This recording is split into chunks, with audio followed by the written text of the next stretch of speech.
Hey everyone, welcome to LWG. My name is Jared and I'm going to be doing a review and first impression of the brand new Wrath of Magnus release from Gamesworkshop. This is super exciting to me. I can't get over the fact that this is even happening. And there's a lot of things about this release that are just out of the ordinary for Games Workshop, but they seem to be, as of late, doing all sorts of out of the ordinary and amazing things. So if you've been out of the hobby for a while, it's almost like it's a brand new company. They're doing all sorts of things that you just never thought that they would do. Good rules, good prices, bundle deals to save money, and bringing back all of our favorite factions, and maybe even doing some lead up to some 40k end times kind of thing. So, but don't freak out. I don't think it's ever going to be some kind of the same thing that they did with their fantasy system, as 40k is a lot bigger. It's a lot more solid than the fantasy was. So, but regardless, there's a lot of really exciting things happening. And me personally, I can't get over this Wrath of Magnus. This is so great that I wanted to do a kind of a review of it, and like I said, my first impression. Now, the reason I'm so excited about this is I have been playing Chaos Space Marines for quite some time now. Now, I know not as long as some of you other veterans, but yeah, I'll just jump into my own personal history here. I've been playing since around 2009, and back then, me and my buddy John, who you'll probably see in some battle reports coming up here, we were playing, we were really into video games, PC gaming, and we never heard of Warhammer previous to this, but we started playing the Dawn of War games when we were younger, and then Dawn of War 2 came out, and we were really big into that. And we learned through that there was a tabletop game connected to this universe, and we thought, wow, that might be pretty cool. And we had never played tabletop games, really. It wasn't something that we had any friends that were interested in it or anything like that. So we're, completely new to this whole thing. And my buddies ended up saying, hey, there's a game to it. And they bought me one of those miniature rule books off eBay. And I think this was for 5th edition. This came out in 5th edition. One of those mini rule books. We didn't know anything about it. They got it for me for my birthday, and we cracked it open, and we just fell in love. Like, this is the thing. This is what we've always been waiting for. A hobby that we can become invested in, not only from a gaming standpoint, but a community standpoint, and pulling out all sort of the other hobby things, and the painting and the modeling, and it was like, why didn't I know about this since I was a kid?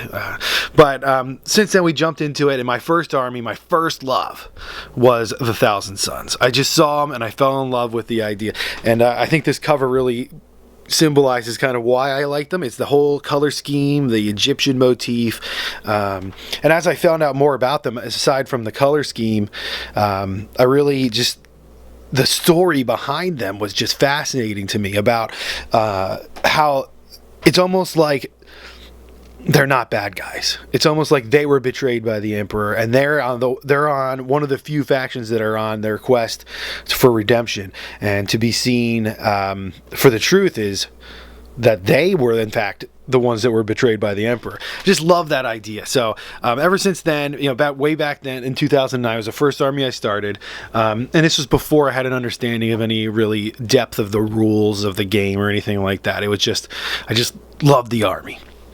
So I ended up building this Thousand Sons army, and quickly discovered through playing against my friend John that Thousand Sons did not function as well as I thought that they would in the game. It was, and it being early into the tabletop gaming scene, I don't think I was prepared to handle it correctly. I was used to playing video games. I was used to being competitive in that nature, where the other person on the other end of the game is not a real person. They're somebody that's somewhere else, and you can kind of have any kind of attitude you want. And but yeah, and it was tough, and I had to learn how to, function in a gaming standpoint, from a competitive standpoint, without being a jerk about it. So it took me a while, and I figured it out. It's more about the community and the fun part of it, and I really embraced that. So sadly, because of their lack of effectiveness on the tabletop, even though I love them so much, they ended up being relegated to the shelf. My poor Thousand Sons, and I ended up joining the Black Legion. I love the Black Legion. If you saw some of my other battle reports on the channel, that's kind of my main faction now. And a lot of my Thousand Sons miniatures and vehicles got folded into my Black Legion army. But now, and this is why I'm so excited, now with the new releases, the beautiful new box kits that came out, Magnus in particular is just fantastic, and his backstory and his fluff are fantastic. I am ready to restart this entire process, to relaunch my Thousand Sons army, get out there on the tabletops, and bring the truth back to the Imperium, whether they like it or not. So that's kind of my history with this. You know, it's a lot of ups and downs with the Thousand Sons. I didn't feel like they were being supported well. But now, after reading through this stuff, I really feel like GW has done an excellent job on this book. And as I jump into the review here, I'll go over some points why. So, but yeah, I'm very, very excited about all this. So, first impressions of the book. I have it out. It comes in 3 pieces, as you see here, and it comes in this slip case. It's you know, it's pretty hard. It'll hold up well, but it is fantastic. It just, you have to see it in person. It's very high quality. It's worth, you know, what you're paying for it. And it comes with 2 books. We've got the one you see here with Magnus on the cover is the fluff side, the backstory to Warzone Fenris Part 2, which I have read through, and it is fantastic. You know, I don't want to give you any spoilers about that, so I'm going to leave that one closed, so in case you haven't read it yourself, you don't see anything in the pictures. And then what's really nice about this release, it's not one ginormous fat book. It actually comes in 2 pieces, and this one's the rules here with Ahriman on the cover, and this is what I'm going to be reviewing here today. So I'm going to move that aside, and we're going to open up the book here. Now, it's fantastic. It's not that thick, so it'll fit in your bags, and you can easily transport it around. Now, the cool thing about this, and I guess if you play Chaos Space Marines, you know that a lot of our stuff is in a bunch of different books. So it's nice that they, like I said, the cool thing is they made it nice and thin. So, you know, basically we're having to role play a sorcerer here and carry around all these tomes just to keep all the rules together. But, you know, I appreciate that, them breaking it down, so I don't have to carry around that huge thing all the time. So here, we're going to open this up here, and it's very high quality. Love the production value on the book. I just like having it. So here we'll just start going through, get to the parts that I want to get to. So as you can see, you know, excellent pictures of the miniatures. It gives you some, you know, it gives you some ideas on what you want to paint like. Now, I personally am kind of a purist, and I'm probably going to go with this blue and golds and yellows kind of color here, because I'm partial to that. And like I said, I fell in love with that theme to begin with, so I'm personally going to go with that. But this Wrath of Magnus book actually includes a lot of fluff about the Thousand Sons and the different cults and their different thrall bands, which is kind of like their chapters, if you will, even though they're a lot smaller than a Space Marine chapter. But there's a whole bunch of backstory about them in there, and a breakdown of how you could paint the different themes and the different colors. So, you know, if you're interested in starting your own kind of thrall band, or your own, you know, having your own sorcerer with your name that you gave him and starting his own little renegade warband, you can do that. And there's a lot of tips and hints in that Wrath of Magnus fluff book about that. So I'm going to be checking that out too. But yeah, it's just gorgeous pictures, as always. And then, you know, just the standard blurb about the Chaos Space Marines. And now I'm just going to jump into the review here on some of the units. So now, while I'm going through these units, my plan is to kind of give you a general overview, and then later on I want to, and probably while I'm doing it, I might even, you'll have to bear with me a little bit, I might jump into some of the things that I'm noticing gameplay wise, some of the things that are jumping out to me about options that we could take and stuff like that. But I want to try to get to that all at the end and put everything together in a big review. But for now, I'm just going to jump through the nuts and bolts. And a lot of you might have known this stuff already or seen this already, but if you haven't, maybe this will be some help for you. So first guy here, we have Ahriman. And love Ahriman. He's my man. He's my favorite character. And some things to say about him to start. Now, the previous Ahriman in the previous Chaos Space Marine Codex. And now this entry and all the stuff in this book actually is stated in this book as replacing what is in the Chaos Space Marines Codex, because this book, this Wrath of Magnus, is a supplement to the old Chaos Space Marines book. Now, part of me likes that they've done that. They've gone back and replaced what was there and updated some things and gave us a lot more options, I'll say that. But the other part of me is a bit disappointed. I think because we are still tied to the archetypes and the design concept of the previous, well, the current Chaos Space Marines Codex as of the filming of this, they missed a lot of opportunities. They did not go back and adjust a lot of points. So, looking at Ahriman here, he clocks in at 230 points, which is exactly what he was in the previously in the Chaos Space Marines Codex. His stat line is exactly the same. He has all the same war gear.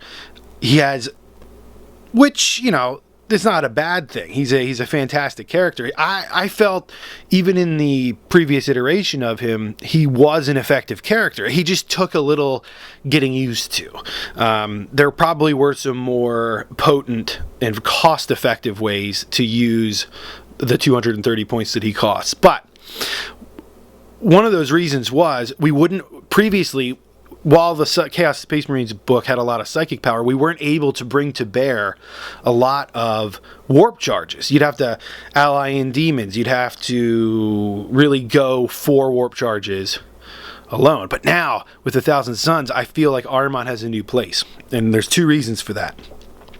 Number one, well, three reasons, sorry. Number one reason that I think Ahriman is back and Ahriman is a thing is he stands head and shoulders above other types of units, even for his 230 points. He's way better than other sorcerers, and there's one reason for that, is the Black Staff of Ahriman, which is his chaos artifact here. What this is it allows him, it gives him +2 strength, it's AP4, it's a force weapon.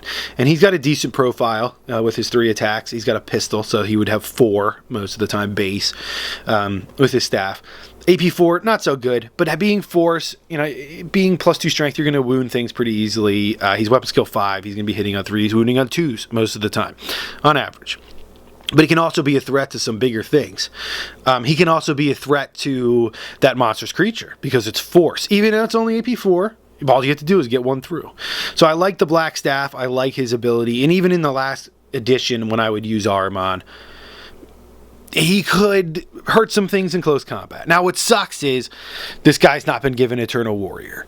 So, you got to watch out for those hidden power fists. He's only toughness 4. But yeah. Now, the Black Staff, what makes Ahriman super potent is he's allowed to manifest the same Witchfire power up to 3 times. That's exactly what it says. Now, I feel like this can be interpreted some ways, but what's really nice about this is Ahriman's Mastery 4, okay? So he should be able to cast 4 powers.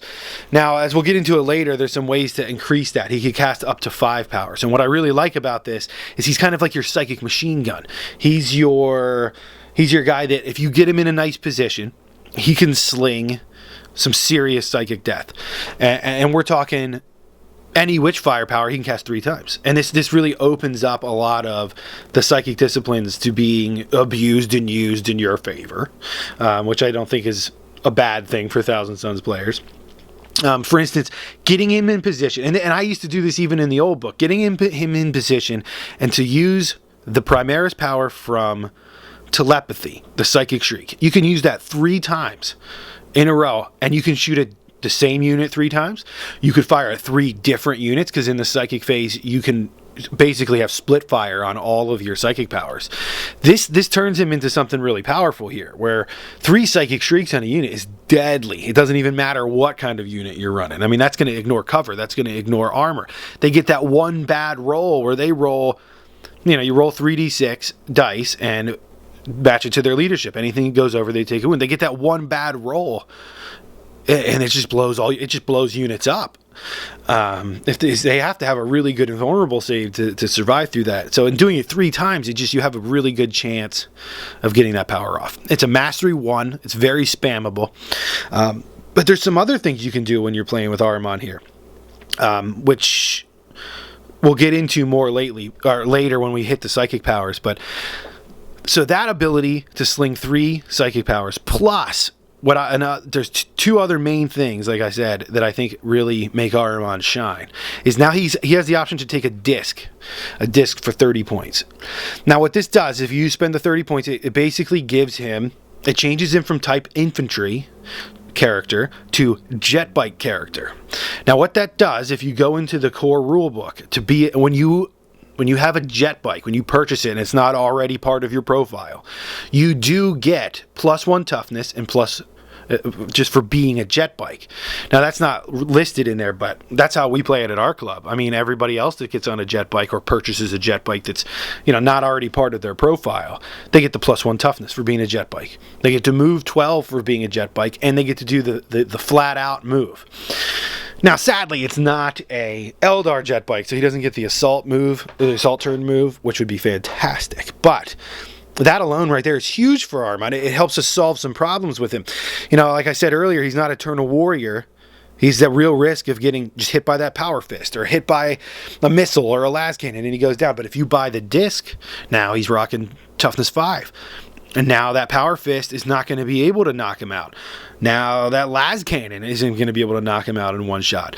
You still got to watch out for that strength 10. There's those smash attacks, the dreadnoughts, the vindicator rounds, stuff like that. But that's huge. Toughness 5 is a big number to get to. If you can get that, it changes a lot of things. So now that combined with the movement is where he's really going to be starting to shine. So he can move into position and sling those witch fires. He can hide in your tougher units, your Rubric Marines, your Scarab Occult, or even a blob of occultists or Tzaangors or something like that. He can hide in that unit. He can fly out of the unit in the movement phase, move 12, get into a perfect position to unload some psychic death. And then, since that's the psychic phase where he does most of his damage, now then you have the shooting phase following that. He can flat out. He can flat out in his disc, hide behind some terrain. He can get out of line of sight, move away, which is fantastic. And the disc also allows him to jink. So, he's only rocking a 3-up armor save. So now that you can get the jink in there, which you probably don't have to jink, we'll get to that a little bit later when we get into the bonuses of the Thousand Suns, but it's an option that you have. It's there on the table. And then the third thing that really makes Ahriman powerful, that you're going to have to understand if you're going to play the Thousand Suns, is now he has unlocked the new psychic disciplines that were available now when the Traitors Hate expansion came out. And what these are, he now has access to a ton of disciplines. He can get Biomancy, Demonology Malefic, Divination, which I don't believe that he had access to before, which I was always upset about that because he's the Corvidae cult leader of the Thousand Suns. That was their thing, the Divination, and he couldn't get it before, but now he has access to Divination. That's big, especially if you're going to run him without the disc on foot. I think Divination, he can be really solid in that category. It doesn't play to his best strengths, but it's still great. Ectomancy, that one can be good, not for pure Thousand Suns in my opinion, but if you're, that might help you out if you're running some more heavy-hitting assault armies, or if you want to mix Ahriman in with your normal, Chaos Space Marine army. I think Ectomancy has some stuff in there for that. And then he's got the Geomortis, the Heretic discipline, Pyromancy, Sinistrum. Sinistrum is amazing. Telekinesis, Telepathy, and the Tzeentch discipline. Okay, now they've expanded the Tzeentch discipline. It's in this book. It had.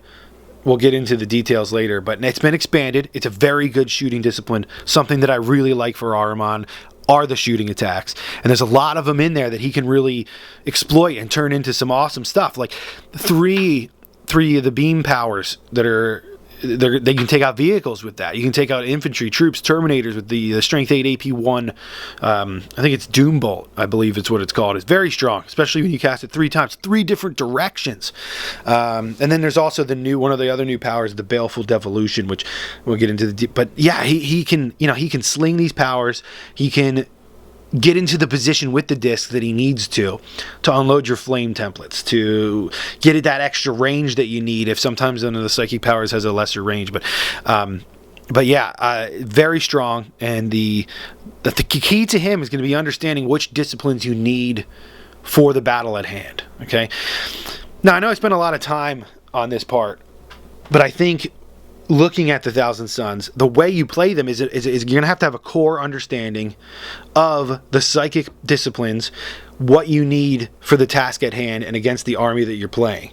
And in order to use Ahriman to his max efficiency, you're going to have to know that. So we'll get into a lot of that later, but yeah, there you go. I know I spent a lot of time on Ahriman, but a lot of the other guys are kind of like him, so a lot of the stuff I said about Ahriman is going to be true about a lot of these other units. So next up, we've got the new unit in the Codex, brand new, hot off the presses. We got the Exalted sorcerer. Okay, this guy, he's pretty awesome.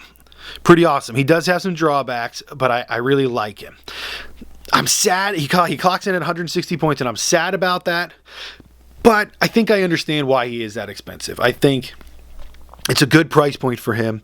I'd like to see it be a little bit less, but that's probably just my wishful thinking. And it's probably right on. I think GW did good with that. Now, the Exalted Sorcerer is pretty cool. He's 160 points, and he has the exact same stat line as Ahriman. He's got the 3 wounds over 1 more wound than a normal sorcerer. He's got the initiative 5, which is fantastic. He's got the 3 attacks base. He's got the weapon skill 5, the ballistic skill 5. This guy, he's Ahriman on paper for less points. Now he's got 1 less mastery level, and he's got not the cool staff or anything, but you'll see there's some things we can do that actually I think makes the Exalted Sorcerer superior to Ahriman in a lot of ways, and in different roles much better than Ahriman. Okay. Now, this guy starts out at Mastery 2. He comes with Veterans of the Eternal War, which pretty much everybody's going to get that for free now, but still, that's something.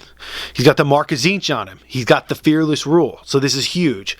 If you want to take this guy and plug him into other Chaos Space Marine armies, he's a sorcerer. He's got 3 wounds. And now he confers the Fearless, which that's a big issue if you're playing, stock Chaos Space Marines. We have leadership problems, so this guy's going to help with that. He also has access to all the same disciplines that Ahriman had, pretty much all of them, which is excellent. He can also take a disc for 30 points. He can be upgraded to Mastery Level 3 for 25 points. And here's where he has his other option, and this is where he jumps ahead of Ahriman in a lot of ways. He has access to the Chaos Rewards and the Chaos Artifacts. Okay?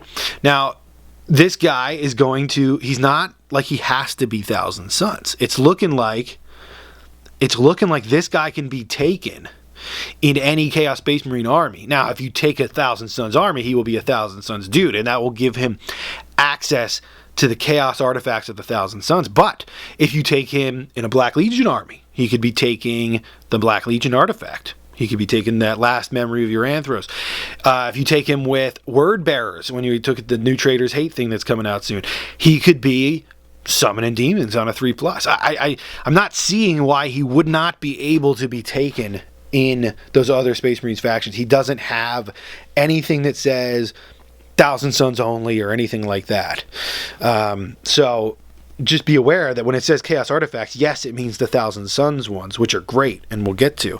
But I think he would be able to take the ones from the normal Chaos Space Marine book, and dare I say, I can't see why it wouldn't work. If he's part of those other detachments, he would have access to those other Legion's artifacts, which could be, there should be some combos there that I haven't even seen yet. And then the best thing about the Exalted Sorcerer is that he can take Chaos Rewards. And this is where he can get the Spell Familiar. The all-powerful, the almighty 15-point super upgrade of the Spell Familiar that makes this guy be able to reroll failed psychic tests. This is huge. Okay, this allows us to more efficiently use our psychic pool, where you can effectively use less dice to cast spells because you know you're going to get that reroll in the case that you fail. So Excellent. And then the other thing he gets is this Coruscanting Beam special attack. This is kind of like what the Chapter Master of the Space Marines gets. It's a range unlimited, 1 shot per game, strength 9, AP 2, heavy 1, blast lance. Okay? It's free. It's a 1 shot per game. Now, this one does not have barrage, so I don't think you can hide behind terrain and fire this one out. But it's nice to have. It is a heavy weapon, so if you move, you won't be able to shoot it unless you are relentless or something like that. So, but still, having that in there for free, nice touch. I really appreciate that. It kind of sets him above and makes that 160 point price tag a lot easier to take. So, this guy I can see being used a lot of ways. I can see him on discs, as we'll get into later with Ahriman, in a specific formation. But yeah, we'll get into the details of him later. But I really like this guy. He's good. Then another one of our new kits that we got is the Tzaangors. I guess that's how you say it, Tzaangors. These guys are great. They're basically cultists, and they cost a couple more points. They clock in at 70 points for 10, and you can buy new models for 7 points each, and they can go up to 20. So you can have squads of hordes of 20 of these Tzaangors running around. And I love these guys. Now, the kit that came out, I believe, has a separate sprue that has the 40k chainsword and bolt pistol upgrade for them. Personally, I don't see any purpose to buying this upgrade for them. They come with 2 close combat weapons stock, so their one attack is going to they're always going to have 2 attacks. They charge, they have 3. Even if you buy the pistol and the chainsword, it actually costs you a point each to do that. You're still just going to have 2 attacks each on the charge, and then you get some piddly auto pistol. I don't know about you, but I run cultists a lot, and I'm not relying on my auto pistols to do anything, nor do I feel like paying a point for a friggin' auto pistol. So, no, I just run them stock, 10 for 70. They come with, like I said, 2 close combat weapons. They have the Mark of Tzeentch, so they're going to be always running around with that 6-up invuln. They have Relic Hunters, so they can re-roll all failed to hit rolls in close combat against enemy models equipped with a relic. Or their faction's equivalent of a chaos artifact or something like that. So, yeah, it's a cool rule. It's a fluffy rule. It's not really going to, I don't think, really going to affect much of anything. But it's a good thing to remember. You're going to be upgraded to a unit champion, which just gives him, he has 1 more attack and 1 more leadership. But, I probably wouldn't. I just run these guys stock and run them, as big as you want. It's great. The thing that shines about these guys, they're basically cultists. For you're paying 20 more points, and what you get for your 20 points over cultists is their weapon skill 4. Huge. They're going to be so much more effective in combat. They are toughness 4. Okay? Toughness 4. This is huge. You're spending 2 points a model to get +1 weapon skill and +1 toughness. That is fantastic over cultists. These guys are just great, and they fit into some awesome formations down the road that we'll see. So, and they're just stock running a 6-up invulnerable save, which can be improved in ways in this book. The Tzaangors, I believe, are probably one of the best units, if not the best unit in this entire book. Right there. Love the Tzaangors. Now, from a fluff standpoint, I'm a bit of a Thousand Suns purist. I love me my sorcerers. I love me my rubrics. I'm probably going to run more fluffy lists in that it's just going to be your sorcerers, your rubrics, and I'll throw some demons in because I love me some chaos demons. But these Tzaangors are so good, it's tempting me to try to think of different ways to play and how to work them in. They're excellent troop choice for 70 points. And then we get here to my boys. Why I got into 40k to begin with. These are the Rubric Marines, so they're coming out now. This is also in this book one of the more disappointing points for me. If I had to give some negatives to the book, it is the Rubric Marines are usually where all of my negatives are going to be for this book. I'm very upset that they're still 150 points for 5. So you pay 150 points, you get 4,000 suns, and they're called Rubric Marines now. Exactly the same as the old ones. You get 4 of them. And you get the Aspiring Sorcerer, who's a Mastery Level 1 Sorcerer. just toughness 4. These are just Marines. They're toughness 4 with a 3-up armor save. You got now a level 1 sorcerer as their sergeant that you're forced to take. You have to take him. And the reason why these guys were bad before is that sorcerer. He's so expensive, and I'll show you why he's so expensive later. And he really doesn't bring anything to the table for being what he is and being as expensive as he is. So 150 points for 5 dudes, and then you can take 23, spend 23 points to get another Rubric Marine up to 20. The whole squad could be a 20-man size. Now, I do think that there are some reasons why you could run a 20-man squad of these guys. Okay, now on to the Rubric Marines. These guys are why I got into 40k to begin with. I love these guys. I love the look. I love the, just the motif they've got going here with the Egyptian theme and the gold and the yellow and the blues. Now, there are some negatives to this book, the Wrath of Magnus, and I think a lot of my negatives are falling in here with the Rubric Marines. Even though I'm really excited about their release, I love the models, I love the kit, and I will be running them because they are my first love. I do, a lot of the problems I have with the book are related to this unit, and we're going to go over that now. Now, the number one reason why I have a problem with the Rubric Marines in this Wrath of Magnus, my main disappointment, is they are basically unchanged, completely unchanged from the old book. Okay, so they're clocking in at the exact same points value. They are 150 points, and for 5 guys, and it's in those 5 guys, it's only 4 normal Rubric Marines, they're called now, and they come with the Aspiring Sorcerer, which is a level 1 psyker that's going to be their sergeant. Now, the reason why this is a problem is this sorcerer, he clocks in, he's expensive. He's expensive for the unit. I guess for a level 1 sorcerer, he's a little cheap, but there's reasons for that. He's almost so useless as a level 1 sorcerer, comparably to other level 1 sorcerers, it's not even worth having him at all. And the reason for that, and it's something that's included in this entire book in a critique of this whole thing, is because this Wrath of Magnus is a supplement for the Chaos Space Marines Codex. The one huge problem that you're running into is with all sorcerers that have the mark of Tzeentch, or any mark of Chaos for that matter, it says in the Chaos Space Marine Codex that they must roll at least 1 power. They must generate 1 at least power from their god's discipline. So in this case, for the Inspiring Sorcerer, it's going to be he's going to have to roll 1 time, generate 1 power from the Tzeentch discipline. Okay. Now, previously in the old Codex, this was terrible because the old Tzeentch discipline was horrific. The Primaris is basically useless. There were only 2 other powers that you could really get. I guess there was 3 other powers you really get, and I guess they were okay as shooting attacks, but not from this guy, not from this infantry model that's slow. He only generates 1 warp charge, so he's not going to be really, adding to the pool in any respectable way. And to get that decent power, it's such a long shot because you only have 1 roll. And again, he's very limited because he can only roll on the Tzeentch discipline.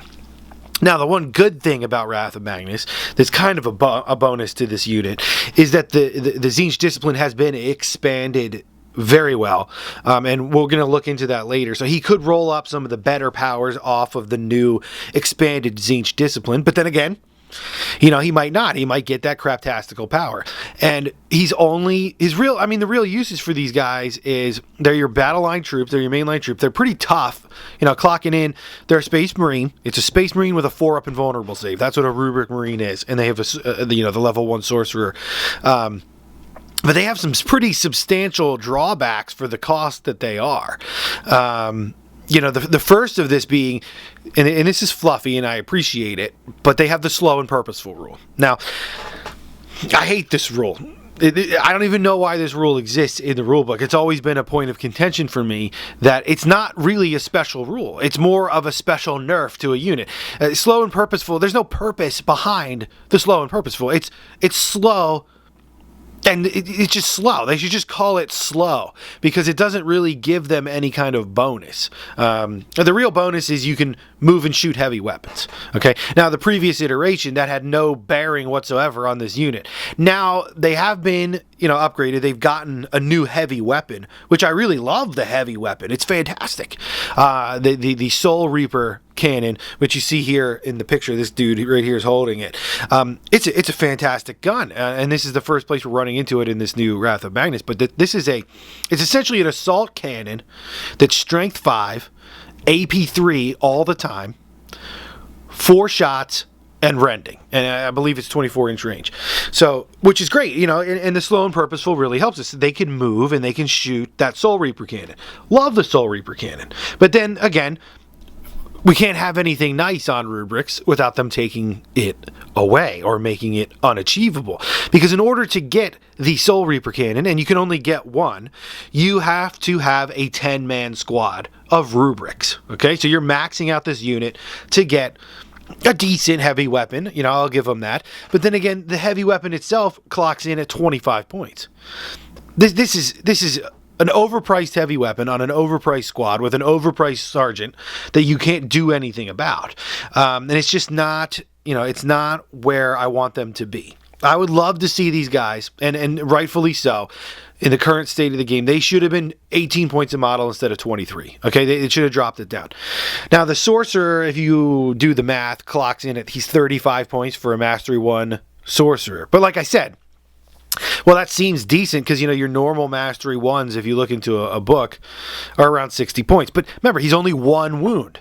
He's 1 wound. He's 1 perils away from death. If he perils, he dies, basically. Not basically, he just dies. And he's locked into having to roll on the Tzaangor discipline. Okay? Now, I remember there was a time when I believe it was 6th edition. When 6th edition came out, I still played my Thousand Suns. And there were some changes, I think that was the edition where there were some changes to the psychic discipline, where they added in the warp charge.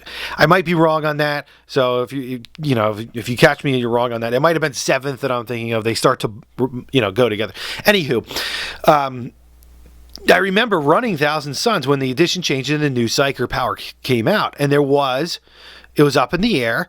It wasn't clear cut. For some reason, I was able to roll on other psychic disciplines for all my aspiring sorcerers. And I remember I was getting invisible on these guys. I was getting the old Puppet Master skill, which has come back in a way. I remember having that on these aspiring sorcerers, and they were super effective when they had that. I was able to affect the game with them. I liked them at that point. But still, they've always suffered that they only have the 1 wound. So, they're going to die from 1 perils result. They're locked into the psychic discipline. So right now, they're a big drawback. I wish the sorcerer here was, they got to have them for fluff reasons because the rubrics don't function when there's not a sorcerer around. I get that. I just wish the aspiring sorcerer in this unit had 2 wounds. I wish he was upgradable to Mastery 2. I really wish that was possible. If I could drop the extra points to upgrade him. I also really am disappointed that the Soul Reaper cannon is, you have to have a 10-man squad to do it. I really wish it would have been 1 Rubric Marine per squad. So even if you don't want to have 2 of the Soul Reaper cannons in a unit, allow me to take a 5-man with the Soul Reaper. And now we're talking. I really like that. Now, what are the positives of this unit? What are some good things? Well, the good thing is they had the 4-up invulnerable save. Okay, and that's not to be underestimated. That means no matter what you're shooting at them, they're either going to get a 3-up save or a 4-up invulnerable save. So even if you're blowing through their armor with las cannons, it's a 50% chance that they're going to live for whatever they get hit by. Great. That's a step up for Marines. I think it justifies the extra points there. The other nice thing about these guys is they don't need to really be in cover. They are fearless, so they can't go to ground, which is a drawback, I think. But the good news is they're walking around out in the middle of the battlefield. It's they're the same as they're in a ruins. It's either they're going to get their armor save, or you ignore their armor save and they take their invuln. It's like they carry their ruins around with them. Very nice. I've used that to great effect at points. Now, there are some excellent ways through formations later in the book that we can buff these guys up. They can receive the +1 invulnerable save, and this is where the Psyker can come in. But yeah, there's and they have the AP3 bolt guns, not to be underestimated. Those things can be very effective, especially when you combo them with maybe some of your more powerful sorcerers abilities, not the aspiring sorcerers here, but some of your, your HQ sorcerers, things like that, where there's quite a few powers. There's, you look into Geo Mortis, where you can get the ignores cover and ignores line of sight power. You can look into Divination, where the unit, if a sorcerer has joined them, can give them ignores cover. Ignores cover AP3 bolters, and even a step further, ignores cover, ignores line of sight. AP3 bolters are extremely great, extremely powerful.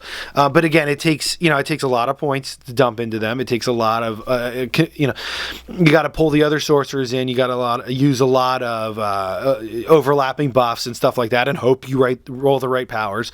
But the good news is, I think that this book has unlocked the ability for us to support these guys in a better way than we could previously.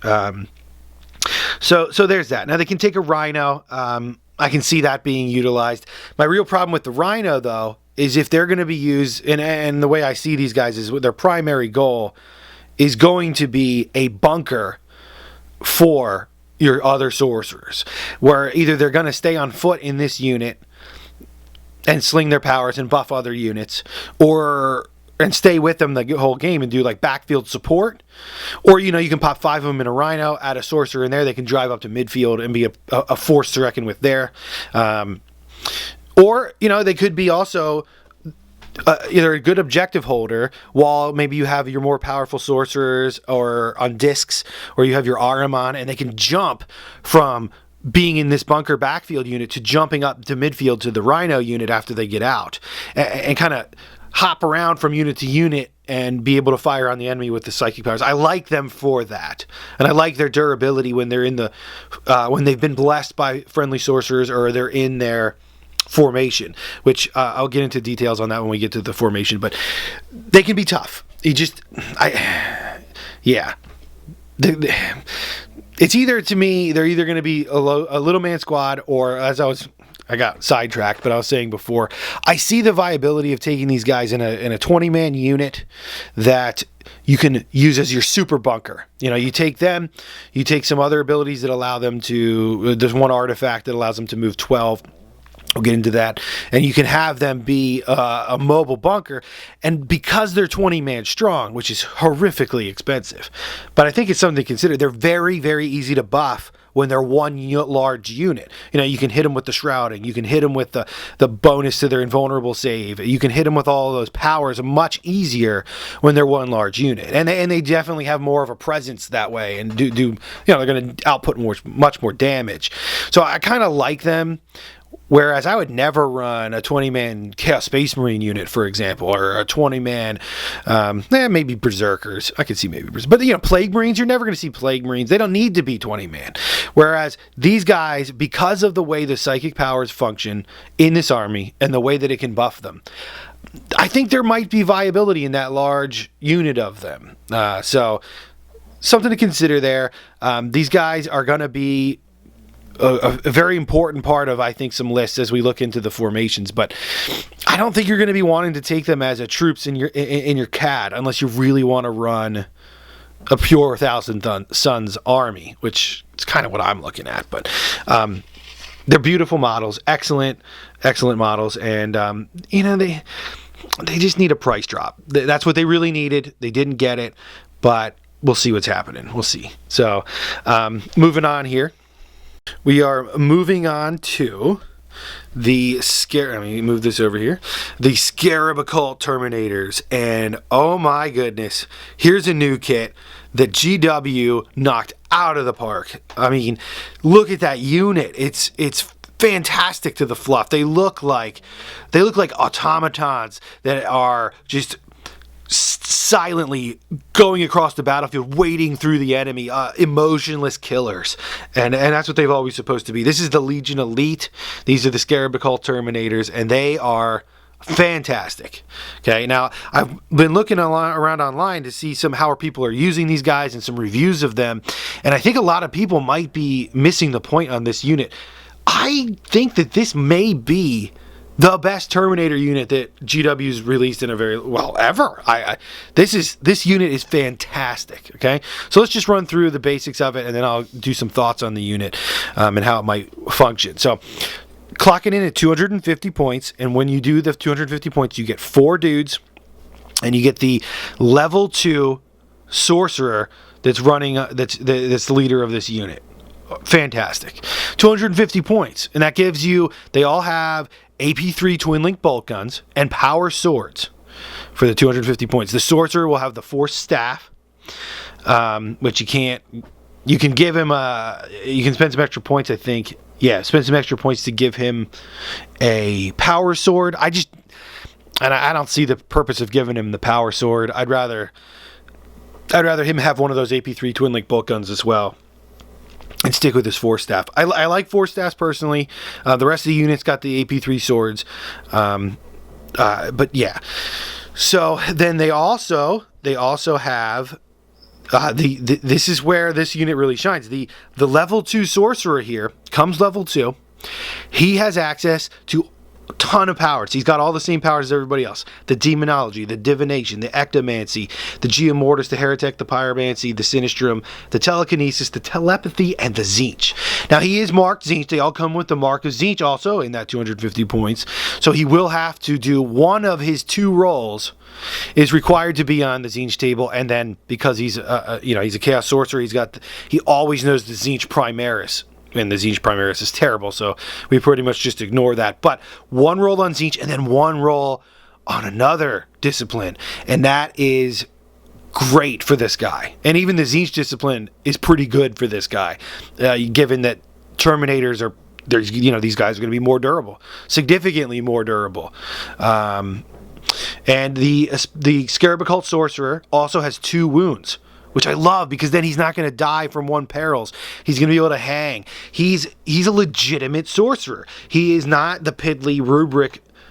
I don't even know what that guy is. 1 wound sorcerer. He should be free. But this guy, he does work. I love him. I want to get as many of them as I can in a list. They are fearless. They come with the mark of Tzeentch, like I said. They have veterans of the Eternal War.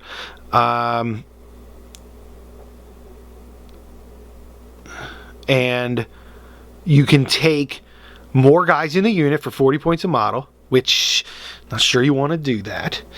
Reason being is 250 points for 5, and it comes with that awesome sorcerer guy. It's going to add to your warp pool. It's going to give you access to other disciplines. Okay, if you do the math here, all right, we're looking at what's a level 2 sorcerer in Terminator armor that's fearless with the mark of Tzeentch and the veterans of the Eternal War. What is that worth? Well, if we look at the Chaos Space Marine Codex for reference, you're looking at 60 points for a sorcerer, plus 25, for Mastery 2, that's what this guy is, plus another 25, I think it is, for Terminator armor. Then you're looking at, he first of all won't be fearless because the Codex sorcerers are not fearless. Mark of Tzeentch is another 15, another 5 for veterans of the Eternal War, which I guess that's hit or miss because now we can pretty much get that for free with these new books. But yeah, I mean, this guy is running what, 115, 120? He can't take artifacts or anything like that, but still, out of 250 points, this guy is like half of the unit. That means the other 4 Terminators in this unit are super cheap. They're like clocking in at 30 points ish for these guys, and they come with the mark of Tzeentch, so they have that 4-up and vulnerable save. That is fantastic. That's usually, you're gonna have to invest a good 25 points into the unit just to get that on a normal Terminator squad. And again, they're not fearless, and these guys are. They come with AP3 bolt guns, and the other normal Terminators don't. It's great value. It's the 250 points price tag here is very deceiving. I think for what you're getting, this is a very, very point efficient unit, point cost efficient unit. So I would not add models to this unit. If I was going to take more Terminators, I would want to pay the $250 to get another one of those level 2s on the field and keep these guys at 5-man. I think you lose efficiency on the points if you add models to this unit. Now, what I said again about the rubrics, about making that easily buffable larger unit, I think that has some viability to it. But personally, Scarab Occult Terminators, I want to see him run at 5-man so you get that value on that sorcerer leader. And you get more warp charges on the field that way too. Now, for every 5 models in the unit, one Scarab Occult Terminator can replace his Inferno Combi Bolter with one of the following. You can take the Heavy Warp Flamer or the Soul Reaper Cannon. Okay, now it's the same weapon that the Rubrics had. It's a great weapon, especially on the Scarab Occult Terminators, who do not have slow and purposeful, or I should say just slow. They are relentless because they're in Terminator armor, which allows them to overwatch. They get all the same benefits as slow and purposeful, but no negatives to it. These guys can run. They can overwatch, unlike the Rubrics, and I love that. And there's some artifacts that can even buff that so they're hitting on 5s with their overwatch. Twin linked, AP3. You're going to cut guys down. That Soul Reaper Cannon is an excellent purchase for these guys. It is a little bit more pricey than I think that it should be. It clocks in at 30 points on them, which that's a lot for an assault cannon, an AP3 assault cannon with 1 less strength. But still, though, I think it's viable. It's a good purchase on these. I'm going to be buying it for mine. Now, the Heavy Warp Flamer, I think, has its place as well. Very point efficient, 15 points for a Strength 5 AP3 flamethrower with the Warp Flame rule, which a lot of people don't like that because you're gonna give Feel No Pain to your enemy, people say. But honestly, I've had that Warp Flame kick in a lot of times, really hurt people to do those D3 extra wounds. I like the Warp Flame personally. You got to make sure when you're using Warp Flame weapons that you focus fire down units, because Warp Flame only triggers if they're still alive at the end of the shooting phase or the combat. Make sure they're dead by the end of your combat phase and you don't have to worry about Warp Flame. It's just some extra, it can be some extra damage, but if you're really concerned about it, focus fire them down, get them out of there. Okay, now I like that because, again, there are ways to make these guys mobile. There's ways to make these guys jump Terminators that we're going to see with the relics, moving 12. That's where the Heavy Warp Flamer really shines. I love it. Now, for every 5 models in the unit, you can also take a Hellfire Missile Rack. Now, this is essentially the Cyclone Missile Launcher that the Space Marines get. It's Strength 8 AP3. It's a little shorter range. I think it's only 24-inch range. 20 points for that, and one guy can take it. You just stick it on his back. Now, it does not have the rule that the Cyclone Missile Launcher has that allows him to fire the Cyclone Missile and his bolt gun in the same turn. I have actually contacted GW about this to see if this is an oversight, because I really don't understand. I don't know. You're basically trading your 2 Strength 4 AP3 shots that are twin linked for 2 Strength 8 AP3 shots for 20 points on that model if you can't use both weapons. I'd love them to clarify it and make it. It looks to me as if you can use, he's got it on his back there like that. Usually when they do stuff like that, a lot of their rules are tied to their kits. I mean, what if somebody built them wrong? What if somebody took those missiles and put them on the back of their heavy weapons guy? Because there's nothing saying that you can't do that. Are you saying because somebody made that mistake with their kit, they're either going to have to destroy their model trying to take that rocket launcher or arm off that they glued on? I don't know. Hopefully they come out clarify that it works just like the Cyclone. You can fire it in addition to your weapon, but right now you can't do that. I would like to see that happen. You can take a Land Raider for them. I'd like to see him on foot. I don't like Thousand Suns in transports because it cuts down on our ability to fire witch fire powers, which is. Now, you might be saying, but they're so slow. They're so vulnerable to fire. Well, we'll see. There's some ways we can make up for that with formations and relics to address those issues. But keep in mind, I like to see Thousand Suns as a foot army. I think they're a foot slogging army.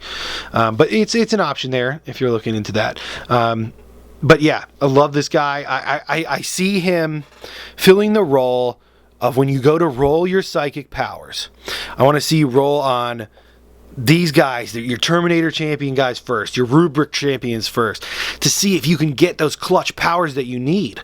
Like, he's got his one roll on telepathy, okay? So you take your one roll, and it's the beginning of the game before all your main sorcerers roll their powers. You roll him and say, I'm going to do my one roll on telepathy. Bam, I got that 5. This guy knows invisibility, okay? Invisibility. Now, if he rolls on that chart, gets something terrible like Terrify or something like that, he just goes for Psychic Shriek the Primaris, okay? And then you try with a different sorcerer. But if he gets invisible, this can free up your HQ sorcerers to get more of those DACA powers, those psychic blasting powers. You got to be smart when you're rolling for your powers, so that you know you got what you need, and not just not go for redundancy, but try to address what you need and look at your opponent, look at your army. What do you need on the field to complete the mission? The psychic disciplines are going to be what get us there, and that's a little tactic, a little strategy on how to generate. I think that can be, very helpful. All right, and here we are, the big man himself, Magnus the Red, Demon Primarch of Tzaangors, the Crimson King. Oh my gosh, this model is fantastic. They hit it out of the park. I actually have this model. I have him assembled. He's down in my basement with my other guys, and he's humongous. His presence on the tabletop is just phenomenal, and it's going to be a blast to paint him. And I will not shame myself by showing him in unpainted form, but I will get to it eventually, and I just love it. It's one of the main reasons I was drawn to this release, is just the direction they've gone here is fantastic. What this means for 40K in general is huge to me. I think 40K is in a bloated state right now and needs to be simplified, not Age of Sigmarized, just simplified, cut back, turned into a more fun game instead of a cumbersome game. I like to draw on some more people that way, and I think that would be a good thing. And Magnus the Red is heralding this new change. He is basically, this is launching the story is progressing, launching new campaigns, new crusades, new content, and Magnus at the front just does my heart well, because the Thousand Sons are my boys, and I love Magnus the Red. I love his stories in the Horus Heresy books. So, and here he is. I'm sure you all heard a lot about him. Sure, you know kind of what he does, but I'm just gonna just do a quick review of him, and go through some, just kind of insights that I have, some vision into how to actually, I think, effectively get him onto the tabletop and use him for what he seems to be designed to do. Okay, so here we go. Magnus is 650 points. He is a Lord of War for Chaos Space Marines, so you're going to need to either use him in the Thousand Sons detachments or throw him in a combined arms detachment in order to get him into your list, because he is that Lord of War. You can't just put him in the HQ slot. Interestingly enough, he is a demon of Tzaangors, but not a Lord of War for the demons. So you're going to have to either play Unbound, or you're going to have to get that Chaos Space Marine detachment in there to field him. He has some pretty impressive stats. He's weapon skill 7, ballistic skill 7, strength 8, toughness 7, wound 7, initiative 7. Sounds kind of like Nurgle, but I guess 9 would have been out of the park. Too good. So this is phenomenal though. 6 attacks, leadership 10, and a 4-up save. He is a flying monstrous creature. And when you see the model, I know he's very large, and the pictures make him look even bigger. I was a little bit taken back that he was not a gargantuan flying creature. I was a little bit sad about that, but after assembling the model, seeing him next to the other things, it makes sense that he is a flying monstrous creature, because his wings are what really give him that huge amount of mass and huge presence on the table. But his body in and of itself is not as big as you would think. He's not towering over a Night Titan or anything like that. If I had to just put it in comparison to some other models, his body is a little bit bulkier. He works out a little bit more than a Khorne Bloodthirster, the newer kit. He's taller. He's a bit more filled out, and he likes his arm day. He likes arms. He likes pumping iron. He's a big guy, and he's bigger than a Bloodthirster in respects to his body, but kind of on the same scale as the Bloodthirster. So it makes sense that he's just the flying monster creature. And I think I do like that. Even though his points are high, I think if they would have given him the gargantuan creature status, he would have been unplayable. His points would have jumped up. You wouldn't have been able to see him anywhere. Now, personally, I think 350 is a bit much, considering what is on the field for other armies in the super heavy slot. I'm looking at the Tzaangor specifically from Forge World. That thing's 600 points? So it's cheaper than Magnus, and it's ludicrous. I'm just gonna go ahead and say Forge World, they're either horrible at pricing things or they have no idea how to price things. It's either horrifically overcosted things that should not cost as many points as they are, or horrifically undercosted. Forge World needs to get, with respect to 30k, I think 30k is good, but there are other things they need to figure out how to price things better. But all things considered, Magnus the Red clocking in at 350, I think it makes sense for him once we discover what he's capable of doing here. He is a beast. He's got the pretty much every rule. Adamantium Will, Demon of Tzeentch, Deep Strike, Eternal Warrior, thank you. Fearless Fleet, It Will Not Die, Master, or he's a Psyker, excuse me, Mastery level 5 with the Veterans of the Long War. Mastery 5 is crazy, and I think it's fitting for his status as the most powerful Psyker in the 40k universe currently. Other things that he has, he's got the Omniscient Eye. He can draw a line of sight to anything on the battlefield when he targets them with a psychic power. Phenomenal. That, nowhere to hide from Magnus. Unearthly Power. Magnus can harness warp charge points on the result of 2+ when attempting to manifest psychic powers. Absolutely phenomenal. That is mind-blowing power right there. I mean, the only place we've seen that before is in the Librarius Conclave. Not on just a single guy. I mean, you have to take the whole formation. You have to bring everybody in there, and you're only allowed to really use it on 2 powers. Magnus is Mastery 5. This is bump upable to Mastery 6. Harnessing on a 2+. This guy can efficiently use high warp charge powers with minimal dice. If you want to cast a warp charge 1 with this guy, you can just roll 1 dice, and odds are you're going to get it. If you want to cast a warp charge 2, you can just roll 2 dice, and odds are you're going to get it. If you just roll 3 dice for that warp charge 2, it's almost guaranteed you're going to get that power off, and that is phenomenal. He has the fixed Warlord trait, Lord of Flux. It's okay. I don't see him being my army's Warlord very often, just because he's already going to be a bullet magnet.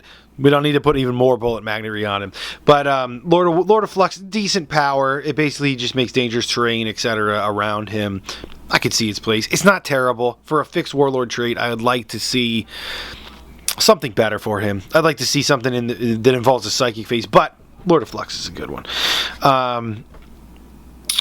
Magnus knows the Gaze of Magnus psychic power, as well as all the powers from Tzeentch and change disciplines.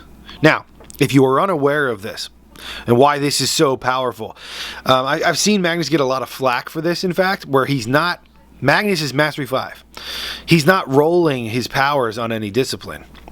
He's not able to, say, choose telepathy and basically just know all the powers because he's Mastery. He would roll all his dice, he'd get the Primaris for rolling all his dice on it, and shebang, there he is with a whole discipline under his belt. Now, he has fixed psychic disciplines where he just knows the entirety of Tzeentch and change.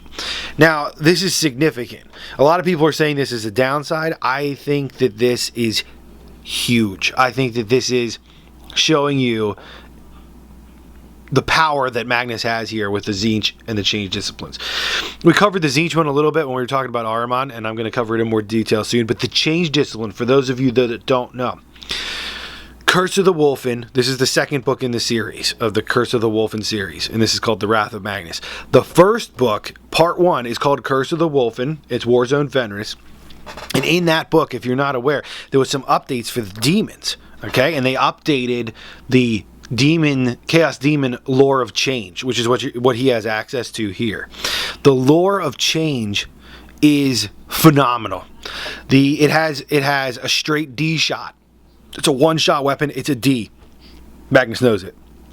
It's got one of the, I think, lesser known powers in the discipline that doesn't get used a lot. At least I've never seen anybody use it on the tabletop other than myself, is the ability to summon in, for 2 warp charges, a squad of flamers. And on this guy, that's 2 dice. 2 dice and you have another squad of flamers there. That's huge. But you can also use that same power up to warp charge 3, and you can summon in a burning chariot of Tzaangors for warp charge 3. With this guy, you could roll 3 dice, and odds are you're going to get it. I personally love that power. I want to get that power off. Roll 4 dice, you're almost guaranteed. And now you have an Exalted Flamer of Tzaangors on the table from Magnus.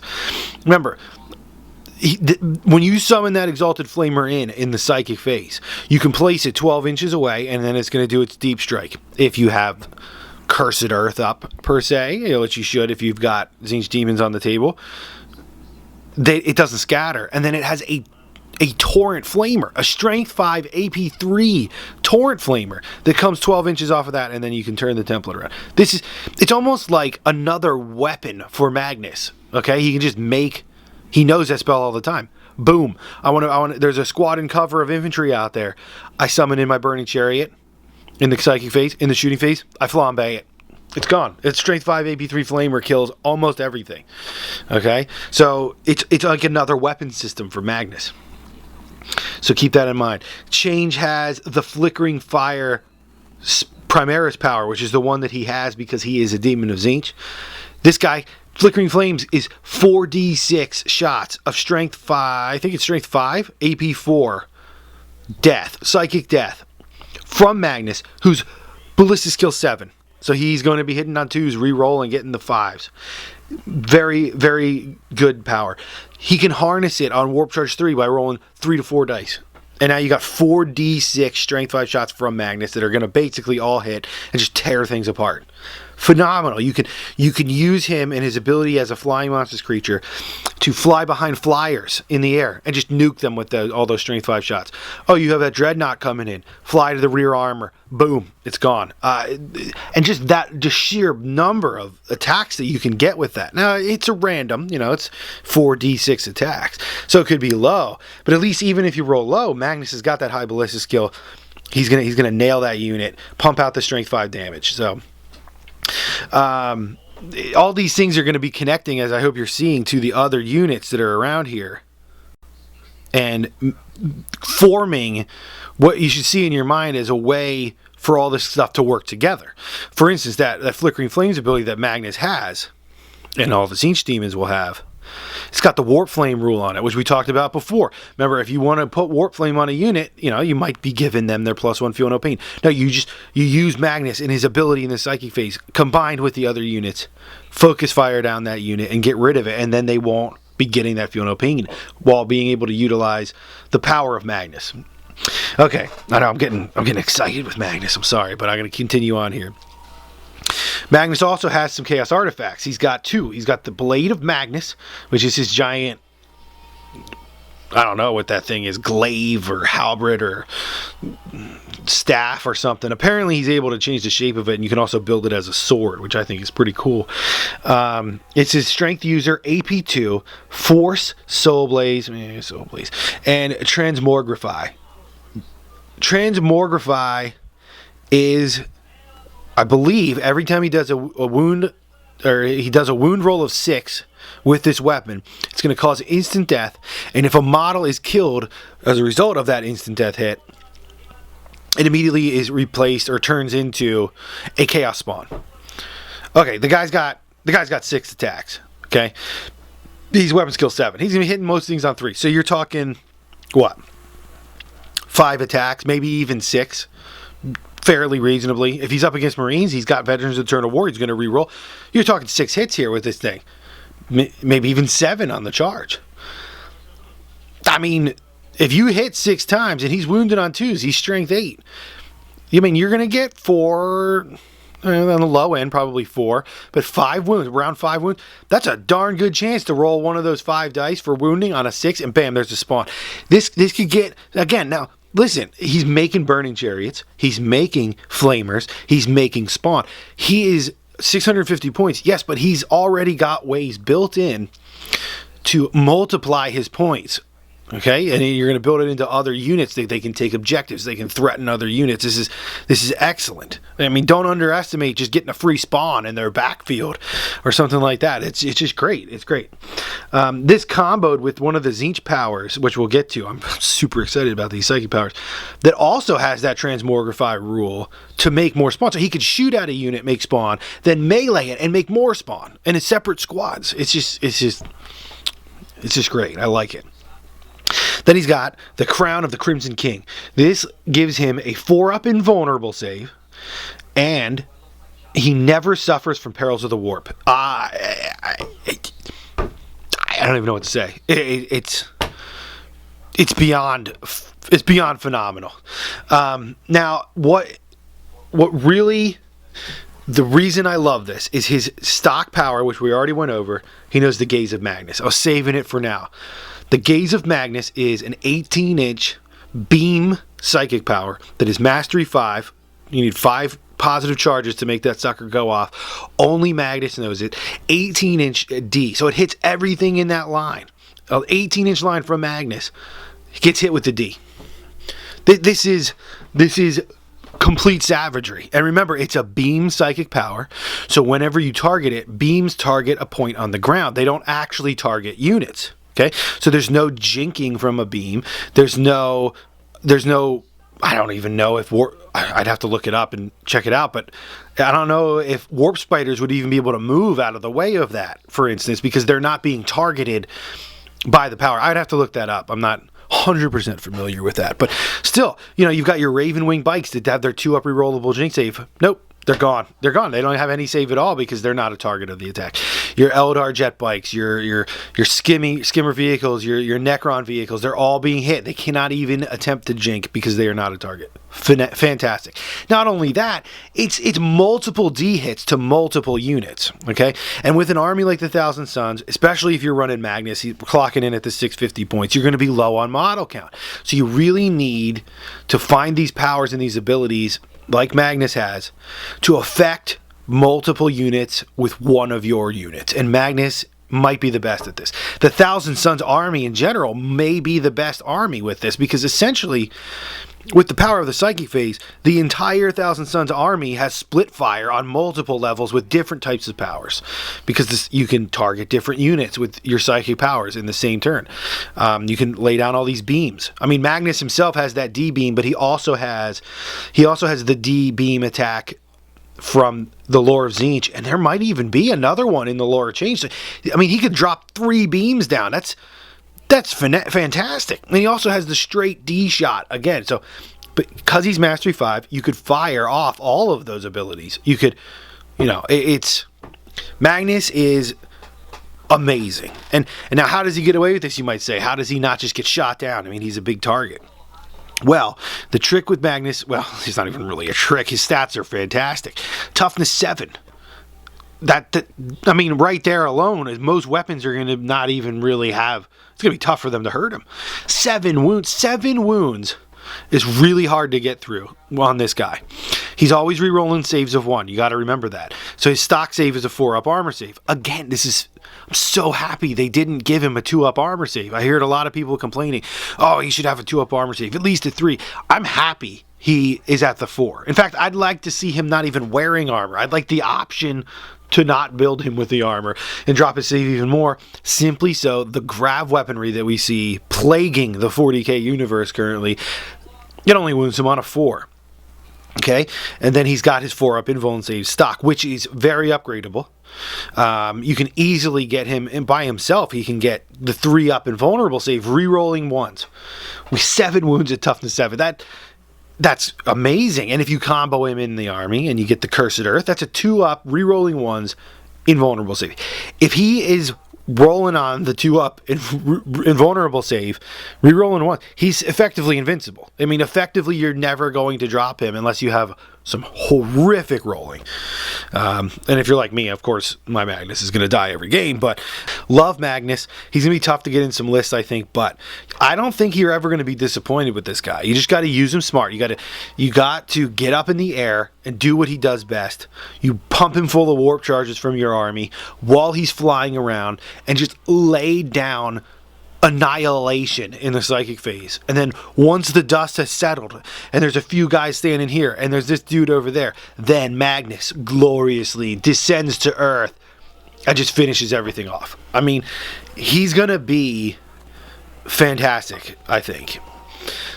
Okay, and dare I say, I know I'm biased, I think Magnus might be the most powerful model in the game. His 650 points, I think, can cut into that a little bit in list building, but I see his usage, especially if you know how to exploit the psychic phase. Alright, so that's Magnus. Now, that's the end of the new units here. And I wanted to, we're moving now into the section of the formations in the Codex. So right here, this is going to be the first one, and I'm going to try to go through these relatively quick because a lot of them are actually really similar to each other with just little twists on the rules. So bear with me. I'm going to try to explain how they fit into the Thousand Sons Grand Cabal, or Grand Coven, which is their Decurion, if you will, esque formation as I go through, so I can kind of avoid that at the end. But the first formation we have here is the War Cabal, and this is the main core formation that I think you'll be going to most often.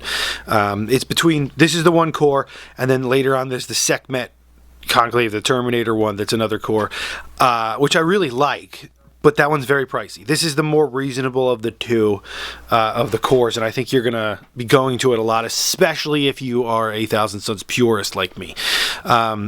So what's cool about this formation, what do you need to take? Okay, so you need to take one of the following, and that's Ahriman, a Demon Prince, an Exalted Sorcerer, or a Sorcerer, okay? Now, if you're confused and you just got this book and you don't have, you know, maybe you're new to the game, you like the look of these guys, they're brand new, you get them, and you don't know, like, hey, wait a minute, where's the Sorcerer entry in this Wrath of Magnus? I don't see it. Because Wrath of Magnus is a supplement to the Codex Chaos Space Marines, these are additive to the other codex, so you're going to need to get that. You're going to need to understand that, and that's where that sorcerer comes from. That's where he is. He's just your stock sorcerer from the main book there. And then you need 1 to 3 units of Exalted Sorcerers or Sorcerers, 1 to 3 units of Rubric Marines, and 1 to 3 units of Scarab Occult Terminators. Now with formations, if you're confused, it is kind of confusing. Ooh, sorry. It's confusing how these formations work, but what I've noticed with Games Workshop is they're very literal. When they say something, they mean it, and they list off exactly what's there, and if you just follow what they say to the best of your ability, don't try to overthink it, that's what they mean, and there it is. So, and they're getting a lot better with making sure that things are clear in the books. It's so much better than it was in the past, and I appreciate that. So good job, GW. Now, if you do that, one of the restrictions, if you ever see these boxes, sometimes it says restrictions and sometimes there's no restrictions. But for this one, it says this has to be a Thousand Sons detachment. Okay. Now, what that means is, which after this section we'll get to it, is that means the army has to follow all the restrictions to be a Thousand Sons army. So that doesn't cost you any points. You just say, I'm going to be Thousand Sons, and all of my units have to follow X, Y, and Z restrictions. Now, some of those restrictions can end up costing you some points. Like one of them is all the units that can take the Mark of Tzaangors must. And that's fine, because I think that's fluffy. It's great, and a Thousand Sons army would totally be Mark Tzaangors. But once you follow those things, you unlock some additional benefits that, again, don't cost you any points. So it's very beneficial as a Thousand Sons player to play as Thousand Sons. And I know that sounds, but especially if you're new, it can be very confusing. So a formation is a group of units. Okay, a unit is a group of models, and a Grand Coven, which we're going to get to later, is a group of formations. A detachment is basically the way you put your units inside of your army and organize them in your army. So that may not make sense, but that's the way it works. Now, the War Cabal here has, and all of the formations of the Thousand Sons have this rule called Favored of Tzaangors. If the War Cabal contains the maximum number of units, which is right here, then all the units in the formation can reroll any failed saving throws of 1. Wow. Okay, so all formations have that. Now, that sounds absolutely phenomenal on paper. And it is absolutely phenomenal on paper. If you can unlock this, your guys are going to be really hard to kill. Like, very hard, because this combos extremely well with the Thousand Suns traits that we'll get to in a bit. Now, the tough part about this, especially with this formation and some of the others, is this costs so many points, because you have to take a maximum number of units in this formation. You just have to buy them in your list. You know, if one of them dies, that doesn't mean you lose that. It's when you purchase it, did you fulfill the requirements? If that's a yes, then you get the bonus for the rest of the game. So that would mean you have to take 4 sorcerers, or Ahriman in the combination. You have to take 3 units of Rubrics and 3 units of Scarab Terminators. This is a lot of points. Okay, this list is, there's not a lot of deviation here. It pretty much says this is what you're taking and this is what you're taking. A lot of people have problems with that. They're like, where are my options? Why can't I take this unit? Why can't I take that? I'm locked into a certain way of doing things if I want to play them to max efficiency.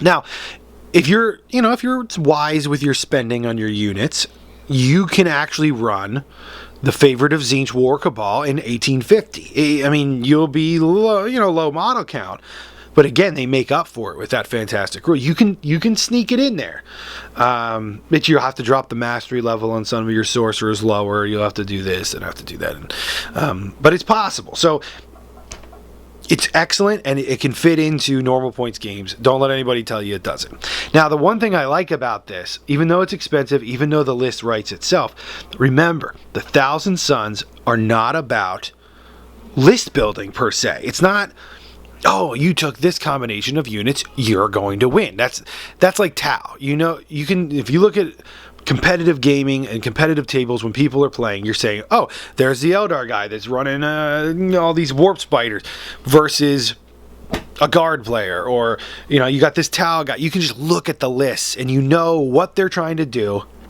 just from looking at the you don't even need to see their models. Just look at their list. You say, oh, this is their list. This is how they're going to play. This is what they're going to do. This is their tactic that they're coming at me with. The Thousand Suns are not as conventional as other armies in that a lot of Thousand Sun lists are going to look very similar to each other on paper, but they're all going to play so differently because of the nature of this army is the psychic phase, which has a level of random to it, which you have to know what order to roll in on the psychic phase. You need to know how to employ which disciplines against which enemy. You need to do that. It's a hidden power potential that I think most 40K players are unaware of. Most people do not utilize the psychic phase, from at least in my club. A lot of people I play with don't even have psychers in their army. They don't even know how to do the psychic phase. So it's almost a big mystery to them. They don't understand the power that is there and the versatility that is there. Even though our list doesn't look impressive, there's a lot of things we can do with it once you learn to unlock the psychic disciplines, which I love. I love that GW did that, because when I think of Thousand Suns, that's what I'm thinking of. We're warrior wizards. We are scholars. We need to understand and know these things. And once we unlock the arcane secrets of the Immaterium, we can unleash them upon our foes. And that's how they play. And that's what I love this War Cabal for that. The War Cabal is fantastic. All these units are going to be generating warp charge. I mean, if you take 4 sorcerers at mastery 3, that's 12 warp charges right there. That's more warp charges than most armies will ever see. That's like the Grey Knights are about that level. They're the 12 to 15 range, and all of their guys are psychers too. And that's only from the 4 psychers. I mean, you're going to get another 9 warp charges from your Rubrics and your Occult if you max this out. If you take Ahriman, that's another. And that's just this one formation. Okay. Now, like I said, it kind of writes itself a little bit, especially at lower points, even average points. We are a high point army. You're going to have to get used to that. But the nice thing about this War Cabal and the Thousand Suns in general is it has so much ability to expand into higher points levels and to become something more. There's growth in here. So the Favorite of Tzaangors especially comes into that, because you can start filling out your units, making them 10-mans instead of 5-mans, taking weapon upgrades, adding more relics and stuff like that. So this War Cabal is going to serve you well at a wide variety of points levels, and you know, it can go up to very high points levels and just gets more effective. I love that. There's a lot of formations that, while they're cheap, they don't have any real effect when you get to the larger games, and I love me some larger games. 2,500 points, that's my favorite. Even more is just plain fun to me. So yeah. And then the final rule for the war cabal, which this will be active anytime you run units from this, is the oracular guidance. And if a psyker from the war cabal successfully manifests a psychic power, the psyker and any unit he is a part of or has joined, so that means your exalted sorcerers that join units, or your aspiring sorcerers that are already part of units, can reroll failed hit rolls of 1 until the start of your next psychic phase. And that's in all phases. So we're talking, your sorcerer casts a power, that means all your rubrics bolsters are rerolling 1s to hit. And then, you know, since we're relentless, or we're slow, we can walk up, we can rapid fire our bolt guns, and then we can charge somebody. You can rapid fire those AP3 bolt guns, re-rolling 1s. You can charge into them, and then re-roll 1s in combat. Fantastic. It even benefits our psychers themselves. So let's say you have a high-level sorcerer, okay?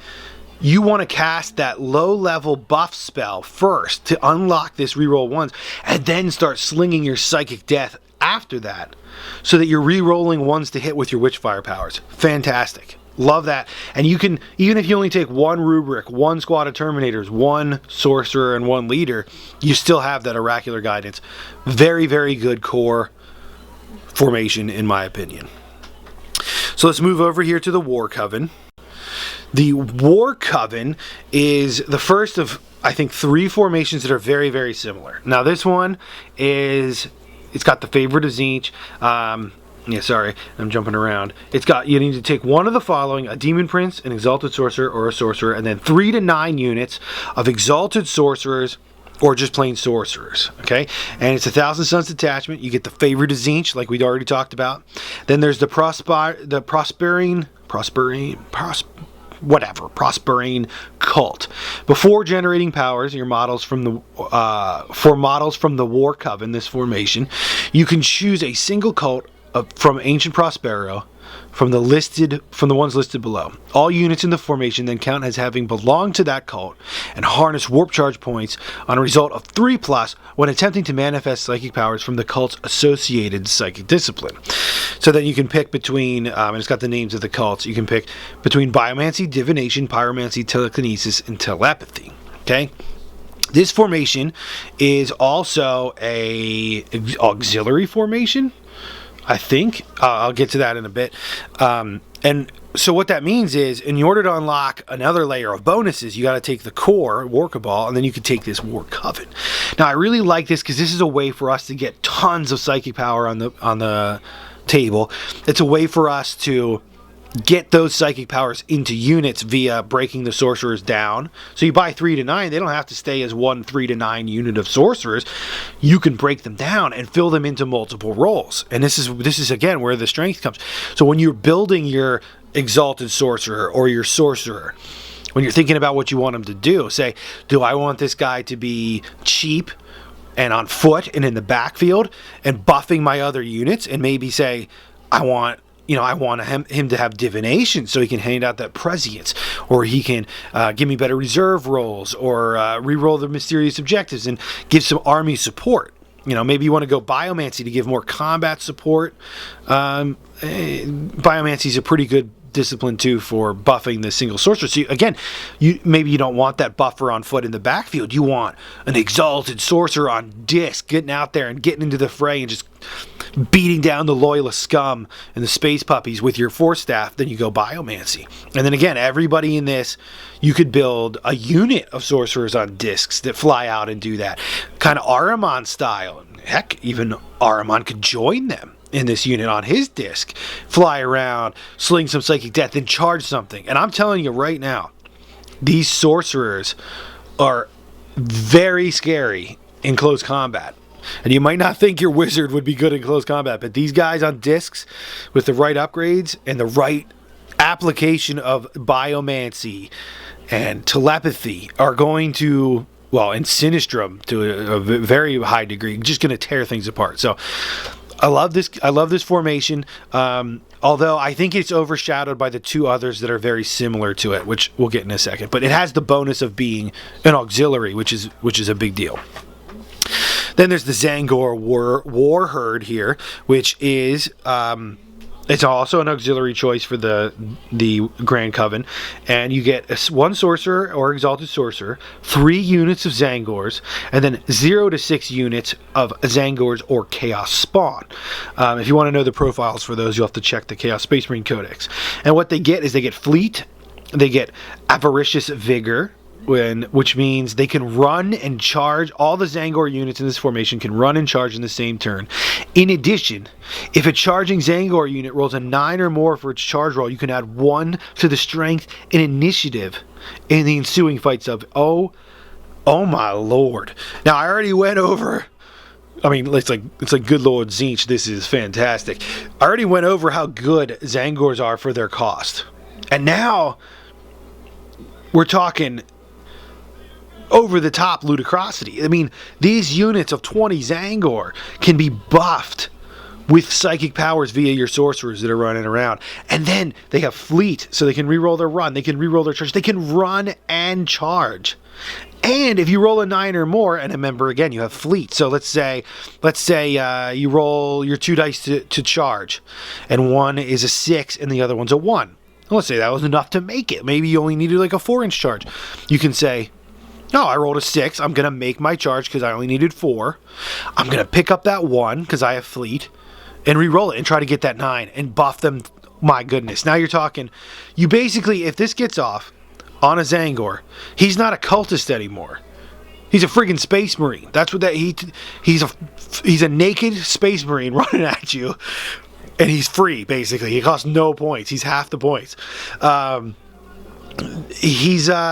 That's fantastic if you can get that to work. And they're so cheap that these are also this formation is gonna serve as a fantastic way to fill the board, hold objectives. Tzaangors don't have the best leadership, but again, this is where your exalted sorcerers can come in and join the unit, give them fearless. And like I said, the exalted sorcerer should not be underestimated. The Tzaangor should not be underestimated. They're an excellent unit, but even so, they can serve as a blade of wounds for that super choppy sorcerer that you want to get in there. Now, they all have the 6-up invuln because they're Tzaangors. This formation, while you can take the Chaos Spawn, and I love Chaos Spawn, it does not benefit the Chaos Spawn very much. If you do take this formation because it's Thousand Suns and you take the Spawn, you're gonna have to take the Mark of Tzeentch, which will give that Spawn that 6-up invuln, which you can buff other ways. But I don't like the Spawn as much as I like the Tzaangor in this formation. So if this is probably the cheapest way in the book also to get the favorite of Tzeentch rule for this formation, that's again going to allow all of those Tzaangor to reroll saves of 1. Absolutely phenomenal. I love this formation. And it counts as an auxiliary, which can really help you from having to buy some other units that you don't want. So, love that. Okay. Now we get to the Sekhmet Conclave. This is the other core formation, and this formation is boss mode. This formation can serve you well any points level. It's gonna... This formation has the ability to expand into Apocalypse games. Okay, because the points can get way up there. But this formation is so powerful that you could dominate the field with this in an APOC game, even with all those Titans and those super units running around. This formation is very strong for a lot of reasons. Okay, so it's very similar to the other one we looked at back here, the War Coven, in that it's got, you have to take 1 leader, and then you have 3 to 9 units. Except for this one, you can take Magnus the Red, which is Magnus. He's so good. Ahriman, also fantastic. A Demon Prince, and again, that would be located in the Chaos Space Marine book. An Exalted Sorcerer or a Sorcerer, especially if you want to go cheaper and save some points. And then it's 3 to 9 units of Scarab Occult Terminators. Okay, and they get fear for everyone in the formation.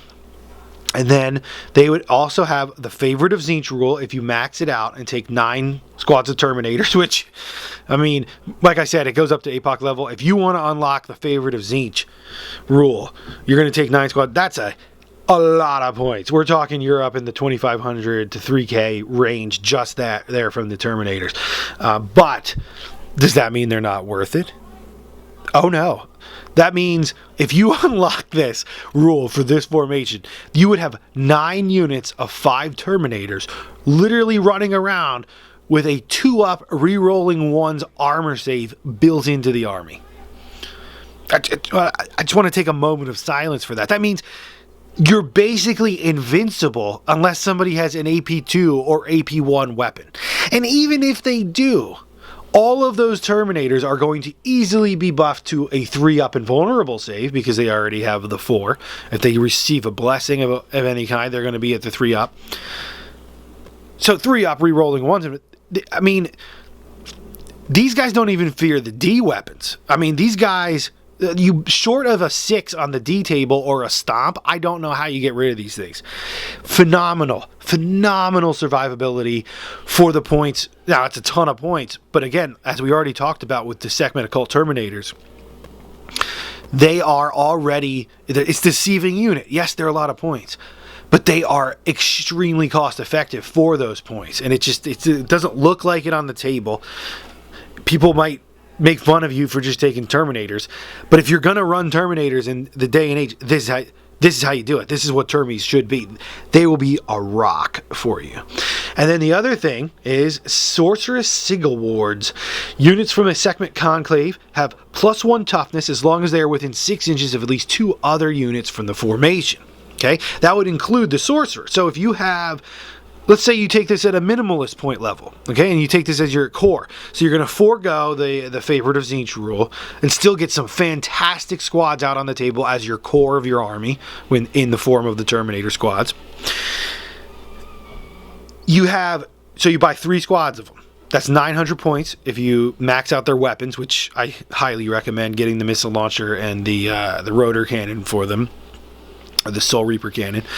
And then you take the El Cheapo Sorcerer. He can stand in the unit with them. And then they're flanked by the other 2 squads. All of those guys are running around with toughness 5, +1 toughness. As long as they're just standing near each other. I mean, toughness 5 Terminators that you're not paying any extra points for is fantastic.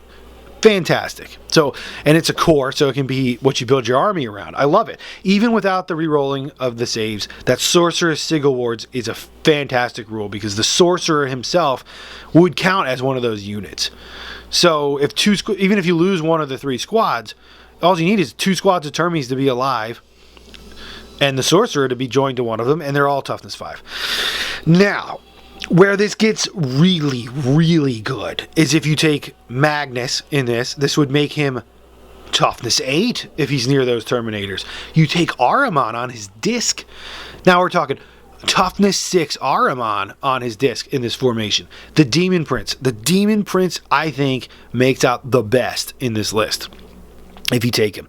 Magnus, toughness 8. He's already toughness 7. Whatevs. Toughness 8's fantastic, but the Demon Prince is stock tough 5, and one of their weaknesses is getting instant death by strength 10. If you run that Demon Prince with this formation, he get the +1 tough. You're solving so many problems and weaknesses in that Demon Prince. He's a demon of Tzeentch. He's re-rolling his saves. If you max it, I mean, the Demon Prince I think would be my go-to choice for a power hitter if you're going to take this as a core. But again, he does cost points. And then, when we get to the relics, I'll show you why I think the Demon Prince is very strong if you run 1,000 Suns Demon Prince, especially with this formation. So, Sekhmet Conclave, love it. It's definitely a powerhouse formation, and people will fear those Terminators again if you take that. It's very good. All right, now we get to, I think, this has got to be this is my formation. This is the one I am going around making lists for. I love it. I love the fluff behind it. My boy Ahriman is in it. His name is even in it. It's Ahriman's Exiles formation, and it is amazing. So what it is, it's very simple. It's Ahriman at 3 to 9 Exalted sorcerers. And what they get is they get the Cabal of the Rubric. And Ahriman and the models from this formation that are within 18 inches of him harness warp charge points on the result of a 3+ when attempting to manifest psychic powers. Wow. Wow. So you're telling me that I can take these dudes and anything they roll on, any psychic powers they're harnessing on a 3+. Okay, this is a lot like what we saw in the War Coven. I believe it was the other formation with the sorcerers. Except this one you get to take the man, Ahriman, and it gives him another bonus of being able to harness on a 3. Plus, you take all these Exalted sorcerers. Now, while expensive, this is huge. This is gonna make your warp charge pool go so much further than you ever imagined. Okay, Ahriman, this helps him so much because Ahriman's one weakness is he does not have a spell familiar. He cannot reroll. So anything you can do to him to allow him to harness his psychic machine gun easier and with less dice is going to be phenomenal. Okay, you might even be able. Wow, it's just, yeah, love it. Then, on top of it, you've got the Exalted Sorcerers, who can take those spell familiars. So now they're harnessing on a 3, rerolling fails. You can, I mean, this is like, they're almost Magnus level proficiency in this, where they're very good at harnessing things. You can reliably go for those Warp Charge 1s on 1 dice. You can reliably go for those Warp Charge 2s on just 2 dice. And if you take 3 dice on those Warp Charge 3s, or 4 on those Warp Charge 4, or Warp Charge 3s, I mean, you're almost guaranteeing that you're going to get these powers off with the re-rolling of the spell familiar. And that just makes the psychic phase explode even more. And it's phenomenal, okay? And again, I want you to understand some things about this formation. You can break them up and send them into different parts of your army, or you can form a super Death Star unit of them, and construct each sorcerer from this list in a way that's going to give you a specific thing for your army. You need that heavy hitter in combat. Exalted Sorcerer can tear things apart. If you don't believe me, wait till we get to the relics section. And he can go for biomancy and re-roll. He's harnessing on 3s. While another guy, and put him on that disc, put Ahriman on that disc, slap 2 other guys on discs, have them roll on Sinistrum, have them roll on telepathy. They're all harnessing on 3+ to try to get invisible, iron-armed death machines flying around on their discs doing what we imagine them to do in the psychic phase, and they can do it. This formation can do it. It also has the favorite of Tzaangors, so if you max it out with 9 sorcerers, you're going to be rolling the saves. Honestly, I don't think you need to do that with this formation because of the effectiveness of the Exalted Sorcerers, because of Ahriman, and everybody being able. What I would suggest is having a couple guys in this formation dedicated to the Sinistrum psychic discipline that are gonna hang out with Ahriman. I'd say preferably on discs to make a super unit. If you can roll up the reroll all saves power from Sinistrum, I believe it's the number 1 power, you don't need to worry about the favorite of Tzaangors for these very expensive models. You can run 3 Exalted Sorcerers on discs with Ahriman with all the works kitted out for about 1,000 points. And you may be like, holy cow, Jared, what are you talking about? 4 models, 1,000 points. That's craziness. That's madness. And I say, this is what Tzaangors wants. This is what Tzaangors wants of us. You need that is so powerful. Those 4 models, especially, I mean, one of the big weaknesses, okay, I won't be unrealistic and say that there aren't weaknesses. Yeah, it's 4 models. I get it. If you get alpha striked, if you fail your powers, you're going to be weak in that regards. But remember, they're on discs. They're toughness 5. They each have 3 wounds. That's a lot of wounds in that unit. It's 12 guys. You can look out sir to each other. There's ways to keep this unit alive, you could split them apart and put them in different rubric units or different Terminator units and move up the field so they're split apart. They're not drawing all the firepower in the beginning of the game. And then they can move and form Voltron of discs together. And then for the psychic phase, and then just unload everything. And I like that, because then it lets you look over, okay, I got these psychic powers on these guys. I need these guys to form the Voltron with Ahriman and go out there and just blow stuff up. Okay, you're not committing to one unit with this. They can be spread out, and I think that's where the strength is. Once this unit gets charged up with defensive abilities, with buffs, with offensive abilities, this unit is going to be extremely hard for anybody to kill. If it's invisible, right there off the just that one power, which your plethora of sorcerers should be trying to get on this unit, makes them virtually indestructible. And then you're talking iron arm on some of these guys, Sinistrum re-rolling saves on some of these guys. The amount of damage output that they can do with Ahriman casting 3 Witchfires, all those other sorcerers casting Witchfires, is fantastic. Now, I'll also say another drawback, and this is specifically for this formation, but also I think can play a role in all the Thousand Sons formations. It's very important to remember that a unit, no matter how many Psykers are in a unit, the unit itself can only attempt to manifest the same psychic power one time, okay? Unless you have Ahriman. He overrides that one, which just on Witchfire. So, you got to be careful the disciplines that you pick and how you form your Voltron unit up of Ahriman's Exiles, because if you put all of your units in one basket and you're not supporting the rest of your army, that might fall apart too, because as long as they're joined together in one unit, the unit itself could only try to cast invisible one time, even if every guy in the unit knows it.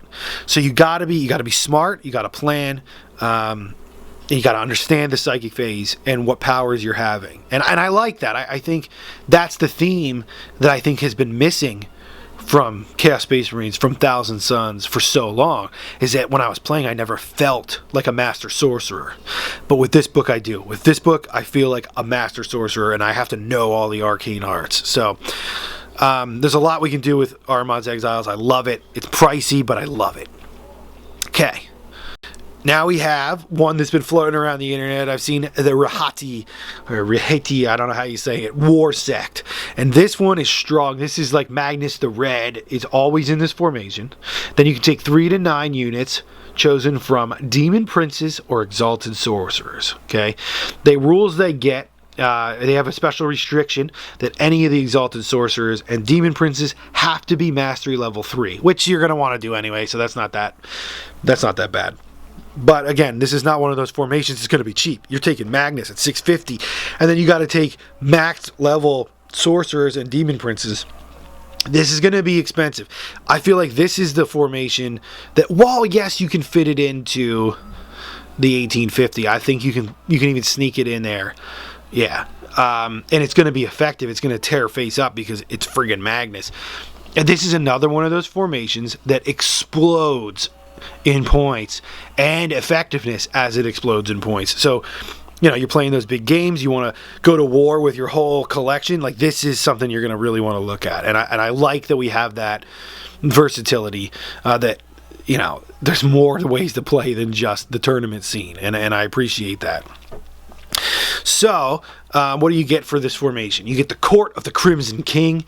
While they are within 18 inches of Magnus the Red, Demon Princes and Exalted Sorcerers from the Rahati War Sect harness warp charge points on the result of 3+ when attempting to manifest psychic powers, and they have line of sight to every unit on the battlefield when determining the targets of their psychic attacks.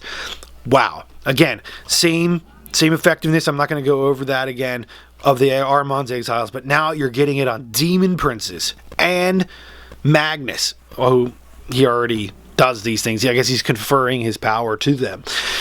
Not only that, harnessing on a 3, they're also going to be able to, you can't hide from them. You can target anything with your Psychic Blast, regardless of line of sight. Phenomenal. Now, the thing about this formation that I really like is you can take the Demon Princes, okay? I think is what sets it apart from Ahriman's exiles, but also in the same time makes it more expensive. Demon Princes are fantastic, and Demon Princes of Tzeentch are very fantastic. Because they're Demons of Tzeentch, they're always going to re-roll saves of 1. Magnus does that, the Princes do that, so you don't really have to worry about maxing out the formation. If you take the Princes, they're already giving basically the favor of Tzeentch, and you don't even have to worry about it. You don't have to take 9 Princes. But what you can do is you can take 3 Princes, or an El Cheapo Exalted Sorcerer and 2 Princes if you want to get in at lower points, and Magnus, and you can do some seriously horrific things with those Demon Princes and Magnus. Demon Princes are going to benefit very much so from the new psychic disciplines, especially Demon Princes of Tzeentch. Okay, and I'll get to that in a second, and when we get to the artifacts. I know I've been saying that a lot, but we're almost there. So hold on, just remember Demon Princes in this formation. It's a good formation, and I like it. And then we got some pictures, beautiful pictures. Love the artwork. Or my guys. And here we go, Armory of the Thousand Suns. So just quickly going to go through here. As most people know, they got the ranged weapons are basically all AP3 with their Inferno bolt guns and combi bolters and bolt pistols. The Soul Reaper Cannon, that's a new weapon, 24 inches, strength 5, AP3, heavy 4 rending. We've been over that. The Hellfire Missile Rack, we've been over that. And we've been over the flame weapons. And then the Icon of Flame, I forgot to mention that, is available to most units. I think the Rubrics and it might be the Terminators, but I might be wrong on that. And it's just Soul Blaze. Not to be underrated, but I don't know if I'd pay extra points for it. Soul Blaze is kind of cool, though. And then we're going to get here into this section. This is the most powerful section in the book. This is what this book... You're going to be... in this section a lot. This is the discipline, the psychic disciplines that are available to the Thousand Suns. Okay? I've been waiting for this part of this review because there's a lot here. So we're going to go through this real quick. And, well, I'll tell you what. I'm just going to go through the powers real quick, say a couple words, and then I want to hit up some other things and then bring this all together. So just let's start here with the Discipline of Tzeentch. It's been expanded. The Primaris is still the same as it was. The Tzeentch's Firestorm. The Boon of Mutation is probably the worst power in here, the one you don't want. That just lets you roll on the Chaos Boon table, but you have to hurt your guy potentially to do it. Then there's the Doom Bolt. Okay, love the Doom Bolt. This is going to be coming into play. This is your go-to vehicle destroying weapon. Okay, it's Warp Charge 1, 18-inch beam. Okay, so it doesn't target things. It hits multiple vehicles down a line. You're playing against that battle company. You're playing against those wave serpents. You drop this 18-inch strength 8 AP1 beam on them from your Exalted Sorcerers, from your Demon Princes, from Magnus. And it hits all of them. And they can't jink because it's a beam. It's fantastic power, and it's only Warp Charge 1. You'll be able to cast that realistically with 1 dice on almost all of your guys. And it's, again, taking Ahriman into account here. 3 Doom Bolts from Ahriman is no joke. That is powerful. It can also cause secondary explosions to be, when you blow up a vehicle, to be bigger. That's just icing on the cake to a great power. Siphon Magic. I want to say something about Siphon Magic. This is a new power. We had a Doom Bolt before. Siphon Magic is quite possibly game-altering, meta-altering power. Now, I might be overreacting to this, but in theory, this has a lot of potential behind it. It's Warp Charge 1. It's a blessing that targets the Psyker. Okay, so for the rest of the phase, each time a friendly model successfully manifests a psychic power within 18 inches of them, place a dice next to this model. Any dice accrued in this manner can be used by that Psyker that has those dice as bonus warp charge points in that phase. So you're like generating more every time somebody in your army, a friendly unit, manifests a power, you get a free dice. Okay, why is this huge? Magnus knows this all the time. Okay, and you have a literal ass ton of sorcerers in your army, from the little units of Rubrics and Terminators to your level little, maybe you slap in some cheapo sorcerers at level 1 into here. Okay, any power that they successfully manifest after you've cast this power, that dude gets a free warp charge. So again, let's look at Magnus or the Ahriman's Exiles formation. Let's say Ahriman rolls this power up when you roll your powers. Okay, now you're talking. He casts this power. It's a blessing on him. That's going to have benefits to your unit that are huge. Get that +1 invuln, which we'll be talking about in a bit. So now he's charged up with that Siphon Magic. So he uses 1 cast. Okay. The next guy, let's say Magnus is on the table too. He casts Siphon Magic. Okay. Ahriman is in 18 of them. He gets a free warp charge. Now Magnus is charged up. Next dude casts, I don't know, any power. Force. He could cast Forced on himself. Magnus and Ahriman, another free dice. Another free dice. All these free dice are going to add up and essentially give you that precious warp charge that you need to then unleash the psychic death storm at the end. Not only that, if you have multiple guys with Siphon Magic, it just multiplies its effectiveness. So you get charged up to the point where you're like, okay, I'm ready to go. I'm ready to unleash the Death Storm with Magnus and all his free dice. While Magnus is unleashing the warp onto your foe, Ahriman is still gaining more dice. Or if all the guys in the Ahriman's Exiles have this formation, it's mind-blowing how many free dice you're going to be getting. And you can cast a lot of powers. A lot of powers with this. Because again, we're very efficient with the warp charges already with our harnessing on 3s and re-rolling fails. This just makes it better. Siphon Magic is a go-to for me. Another reason why I love Magnus is because he always knows that. Then we got Breath of Chaos. This is a poison template, so it's a flamethrower attack. AP2 flamethrower that glances vehicles on a 4+ and wounds everything on a 4+ because it's poisoned. Warp charge 2. This is one of those powers. If Ahriman is on the table, it is a Witchfire. If he gets this, you can drop 3 of those templates, multiple directions, or on the same unit, and just nuke them. It's AP2. You can drop Terminator units with this thing. And again, feeding in your free dice to that. Baleful Devolution, another amazing shooting attack. 18-inch range, strength 6, AP2, assault D6, war charge 2, and transmogrify, where it can do instant. This is a normal AP2 strength 6 attack that can do instant death, and if it does that, it turns it into a spawn. Phenomenal power. D6.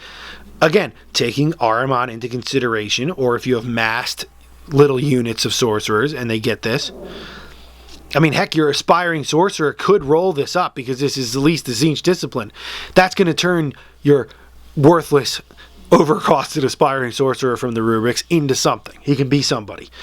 This is great. I love that. Even though it's warp charge 2, at least we have ways to help that out. So Baleful Devolution is something that I'm going to be going for all the time. And then the coup de grace of this discipline, the Treason of Tzeentch. Warp charge 3, it essentially 24-inch non-vehicle unit. You immediately take control of that enemy unit and fire with it as if it was your own, and you can shoot at their army with their own gun. We've seen this power before. The Black Legion Cabal has this power, but now we can get it on anybody in our army if they just roll that 6, and Magnus always knows it. This power is game altering. To be able to, say you're up against Necrons, their vehicles are notoriously hard to kill.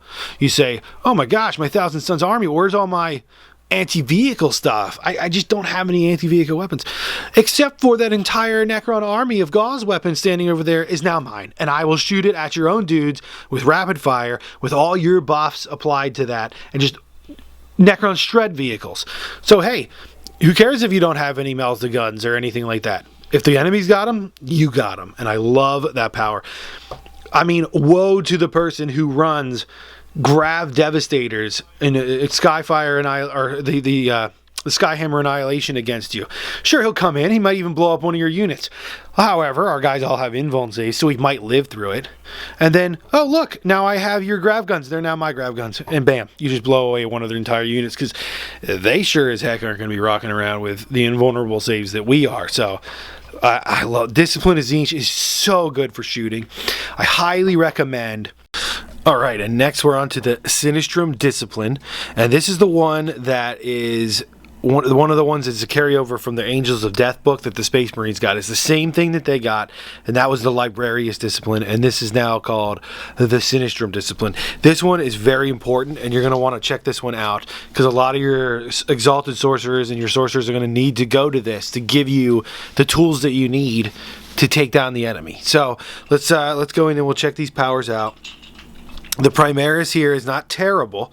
It's better than the Tzaangors Primaris. It's called Fury of the Gods, Warp Charge 1, Range 18, Strength 5, AP 3, which is great, Assault 1 Blast, and it's a Witch Firepower. So, not the best, but decent. Way better than the Tzaangors one.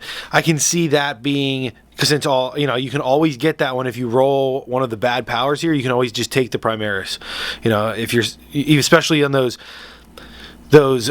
Occult Terminator champions that are Mastery 2. They're only going to get one roll on a different discipline than Tzaangors, and if you pick Sinistrum for them, and let's say you roll something that you don't like for them, like Warp Lure, or which I guess that's not bad, but or Armor of Hatred, something that they're not going to be able to use to affect the game, you can just swap that out and take Fury of the Gods. It's a decent little shooting attack, and I like it. If you're up against deep striking armies, I really like that one, because they might be all clumped up if they're planning on deep striking in and shooting you. Then you can nail them with that, and that can take out some Space Marines. So it's pretty good.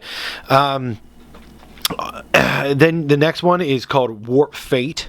This is the number 1. You're going to be going for this all the time. This is fantastic. This is Warp Charge 2, and it's a blessing that targets the Psyker's unit.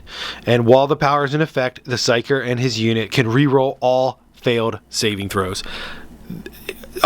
Amazing, and it just combos so well with all the other things that we can do to buff our units. And this will, if you go for this and you get this, you don't need to get that Favorite of Tzaangors from the formations. This is actually better than the Favorite of Tzaangors, because Favorite of Tzaangors is only re-rolling ones. This is all saves. This can make your Ahriman and his exiles and his group of sorcerers, it can make them nigh invulnerable, almost indestructible. You can throw this on the Terminators. They're going to, again, be indestructible. Rubrics. This is an amazing power. And now remember, it targets the Psyker himself and then his unit.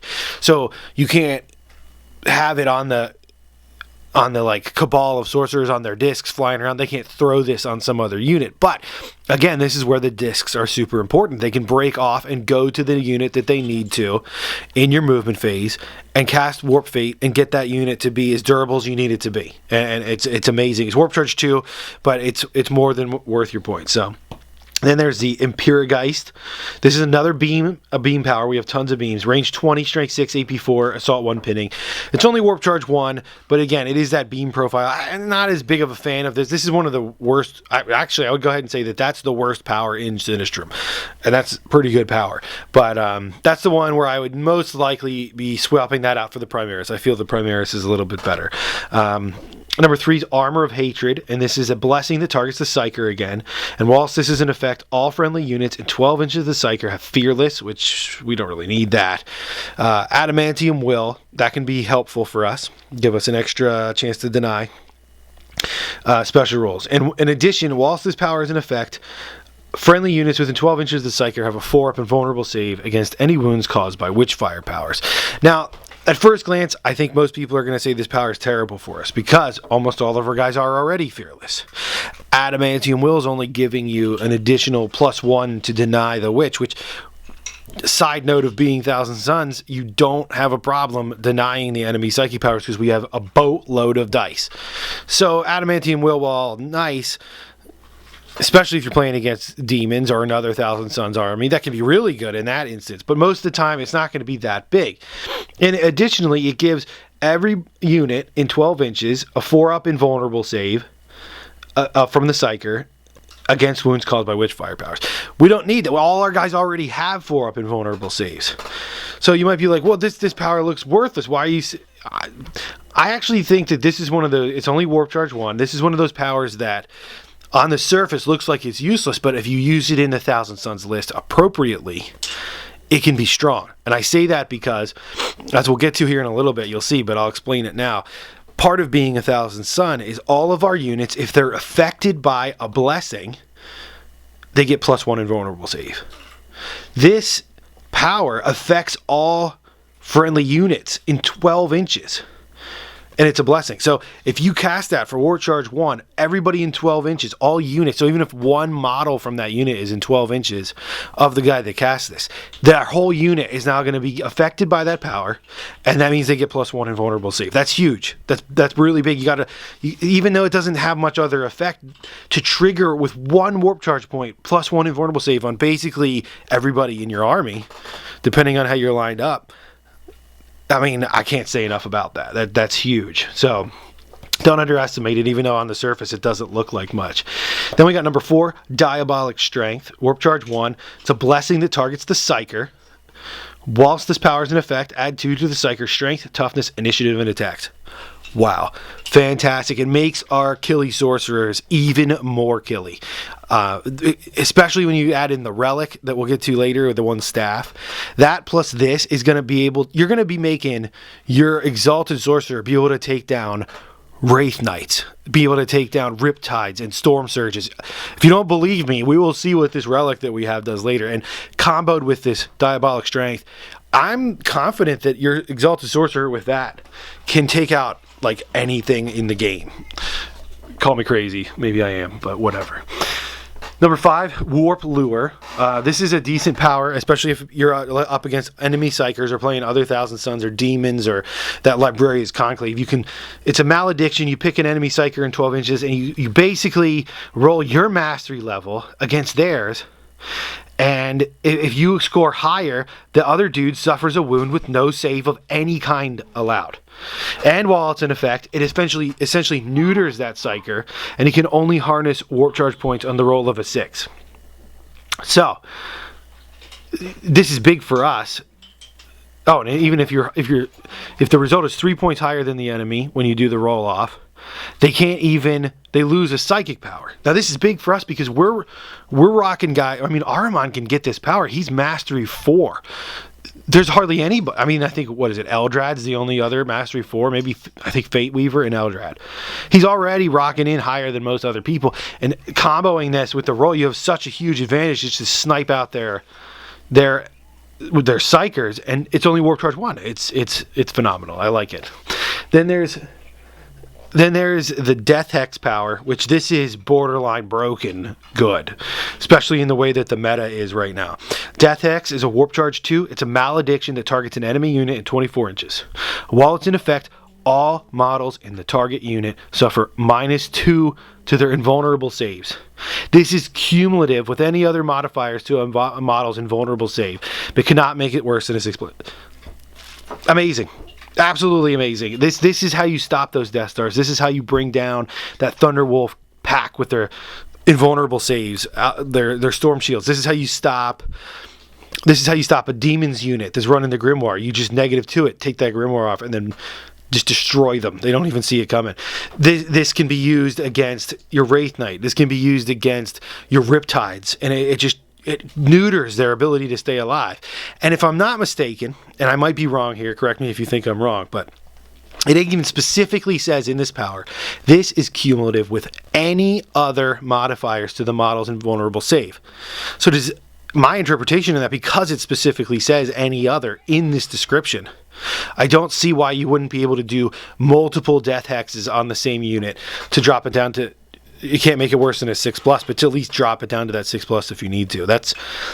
I'm not seeing why you wouldn't. It says any other modifiers, and that would be any other. So, but maybe because it's the same power, you can't use them in conjunction. But again, there's some play there. I really, really like that. So Sinistrum is going to be a really go-to discipline for your Exalted Sorcerers, those guys that you want to get out there, because it's got some decent shooting. It's got some decent support. And it's very, very, very good for a disc Exalted sorcerer that's running around with Ahriman in that giant Ahriman Exiles formation. It's going to go out and take the fight to your enemy in close combat. You can neuter the enemy. You can take out their buffs with Warp Lure. You can take out their Psychers. You can buff your guy, and it has some shooting. It's a very good Exalted sorcerer on disc discipline, I say. Basically, your combat guys, your kind of midfield to frontline sorcerers are going to want to go on that one. So it's not a backfield discipline by any stretch of the imagination, in my opinion, but love it. And you want to save your HQ sorcerers rolls for that one. Okay. Now Ahriman, I don't think he's going to make as much usage out of that one as he is going to be on the discipline of Tzeentch. So I'd like to see Ahriman support sorcerers be on this. So then we get to one of my personal favorites, the Heretic discipline. Now this discipline it's kind of a specific one.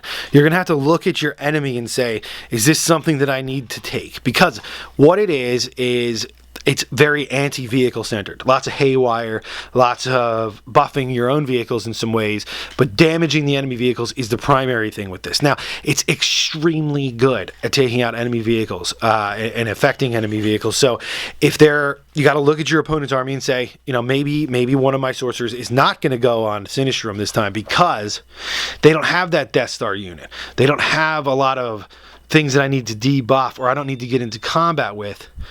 They have kind of a static gun line, or you're playing against Guard where they have lots of vehicles, or Necrons where they have lots of vehicles back there. The Heretic, you want to go for this to drop their vehicles down. If you're up against an Imperial Knight, you take this and you will drop that thing faster than you've ever seen before. This will destroy Knights. Basically, if you're up against an all-night army, have all your Psychers go on this, maybe one or two, maybe trying to get invisibility or something, and just decimate them. And you'll see why here. So the Primaris is Corrupt Machine. It's a malediction that targets a single enemy vehicle. If it's successful, you randomly select one of the unit's weapons and fire with it as if it's your own, and you fire with the unit like it's almost like another mind control spell, but against vehicles this time. And if it doesn't work, like if there's draw, you're still going to make that vehicle fire snapshots while this power is in effect. Even if you fail to take it over, because you're going to do a dice roll off. It's great Primaris power, Warp Charge 1. It's going to be very good again on those sorcerers that are out there on the front line, as it is only 18 inches. So, but I like it. Next one is Boon of the Iron Beast. This is a blessing that targets a friendly vehicle in 24, removes stun, shaken, result. It gives it the power of the machine spirit. I don't know if you like the vehicles, if you like your Predator as your support unit, or you've got a Land Raider because you really want your Land Raider and your Terminators in there. I can see this one coming into play because we have no other way to get that power of the machine spirit. Yeah. So once you have that, it helps our army out with our low model count. It turns that Predator into just shooting at one single unit into being able to fire at two different units. And that's the kind of stuff that we really need to put our high cost, high point models to their most effectiveness. So, but again, I don't think that's the best thing in this discipline. It's just there in case you need it. Next, we got Scrap Code Curse, Warp Charge 1. Focused Witchfire that targets a single enemy unit within 18 inches. The target model immediately suffers D3 Strength 1 AP dash hits with Haywire. This is, for Warp Charge 1, this is just fantastic. You're going to reach out and touch those enemy vehicles and just hit them with Haywire, which just decimates vehicles. It's basically a 2+. They're losing a whole point. And it's D3 hits of that. You cast this once on Warp Charge 1. You roll 3 hits of Haywire. You're going to be taking out most vehicles right there with just that. Now, it doesn't ignore cover or anything. So they're going to be, you got to check, make sure they're not getting a save when you fire this, which again is where the discs come into play. You can get that angle on that vehicle so it doesn't have that 25% cover. Hit them with this. You roll a 5 or 6. It's a 1/3 chance to kill a vehicle. Basically, something around there. But that's really strong. That's really good. I really like that one. And it's a focused Witchfire, which means if Ahriman, you got a lot of enemy vehicles, you have Ahriman roll on this. That's 3 Scrap Code Curses in a row. That's potentially, that's almost like you can just drop an Imperial Knight. Like it's not even there. like in one turn from one guy and all you need is 3 warp charges technically to make it go off. But if you want to make sure, just dump 6 warp charges into casting 3 of these with Ahriman, and odds are you're going to severely damage or even destroy an Imperial Knight. That's a huge benefit to us. That's big. A lot of people are saying, how do I blow up vehicles with Thousand Suns? Like, that's how. This is how you do it. We don't get las cannons. We don't get melta guns. We get the heretic discipline, and it's important to understand that. Then we got Dark Invigoration. This heals a vehicle, gives it will not die. It's a blessing, but it's going to be tough because it's not going to be. It only affects vehicles. So that's not going to help. We don't like vehicles too much in 1000 Suns, so that might be one where if you roll on that, you exchange it for the Primaris. So next we got Flesh Metal Hide. Warp Charge 2. It's a blessing. Targets a single friendly unit at 24 inches. Okay, 24 inches is huge. If it targets a vehicle, you can add 1 to all the armor values. So if you're running your own Imperial Knight, now you got an armor 14 Knight. That's big. Another thing that can help too is if you like Forge World like me, you're into that kind of stuff, you got your Brass Scorpion. You cast this on him. Now, he's going to make you perils if you cast something on him, and it's not really fluffy because it's a corn unit, but still, if you do it, if you like to run those big things, now you got an armor 15 Brass Scorpion, or on a Fellblade or a Legion Glaive or anything like that for Ford. Armor 15 super tank. That's fantastic. I love that. Now, if it's a non-vehicle unit, you can also affect a non-vehicle unit with this. It gives +1 toughness to all the models in the unit. This is huge. Again, for that Ahriman Exiles formation, they're all on discs. You cast this on them, that unit goes from toughness 5 to toughness 6. You cast this on Obliterators, they're going to be toughness 5. You got basically Nurgle Obliterators without having to spend any points to make them Nurgle Obliterators. And with all of our Psychers, with all our ways to get access to these disciplines, you have a decent chance of getting this if you really want to go for that. I love it. Very good power, very good. And it also is it's a blessing, so it's going to trigger that +1 invulnerable save on a lot of units. So we got Electro Mortis. It's again another beam power, an 18-inch beam with strength 1 hit, which you're like, oh, that's not good. But it's got the Haywire rule. So this again comboed with the Scrap Code Curse and the Electro Mortis, you're just laying down Haywire everywhere and just taking out vehicles. So it's a good one. And then Warp Charge 2, the final one here, Flare Storm. This power is just deadly. It's a focused Witchfire that targets a single enemy vehicle unit in 18 inches. The target immediately loses D3 hull points, and for each hull point that the vehicle loses, the Psyker inflicts D6 Strength 4 AP6 hits with Rending on a single enemy unit within 12 inches of the target vehicle. And then you can choose a different target for each hull point lost in this way if you wish. This power is so strong, just immediately doing D3 hull points off. Just bam, it just loses D3 hull points. Now it's a focused Witchfire, so somebody will be able to do their cover save against it. But I think they might know it doesn't actually have a weapon profile. So all you have to do is cast this. You don't even have to roll to hit because it doesn't have a weapon profile. That's part of the new FAQs. You just cast this on 18 and the vehicle just loses D3 hull points. There's nothing you can do about it. At least that's the way I'm reading it. Now maybe if they have invulnerable save, that might kick in, but I think that only works against if they suffer a penetrating hit or glancing hit. So just losing hull points, I don't think is going to be underneath that. So I'd have to check that, but that's my feeling on it. But yeah, and again, it's just D3 hull points gone. That comboed with Scrap Code Curse, with Electro Mortis, you're going to be just destroying vehicles.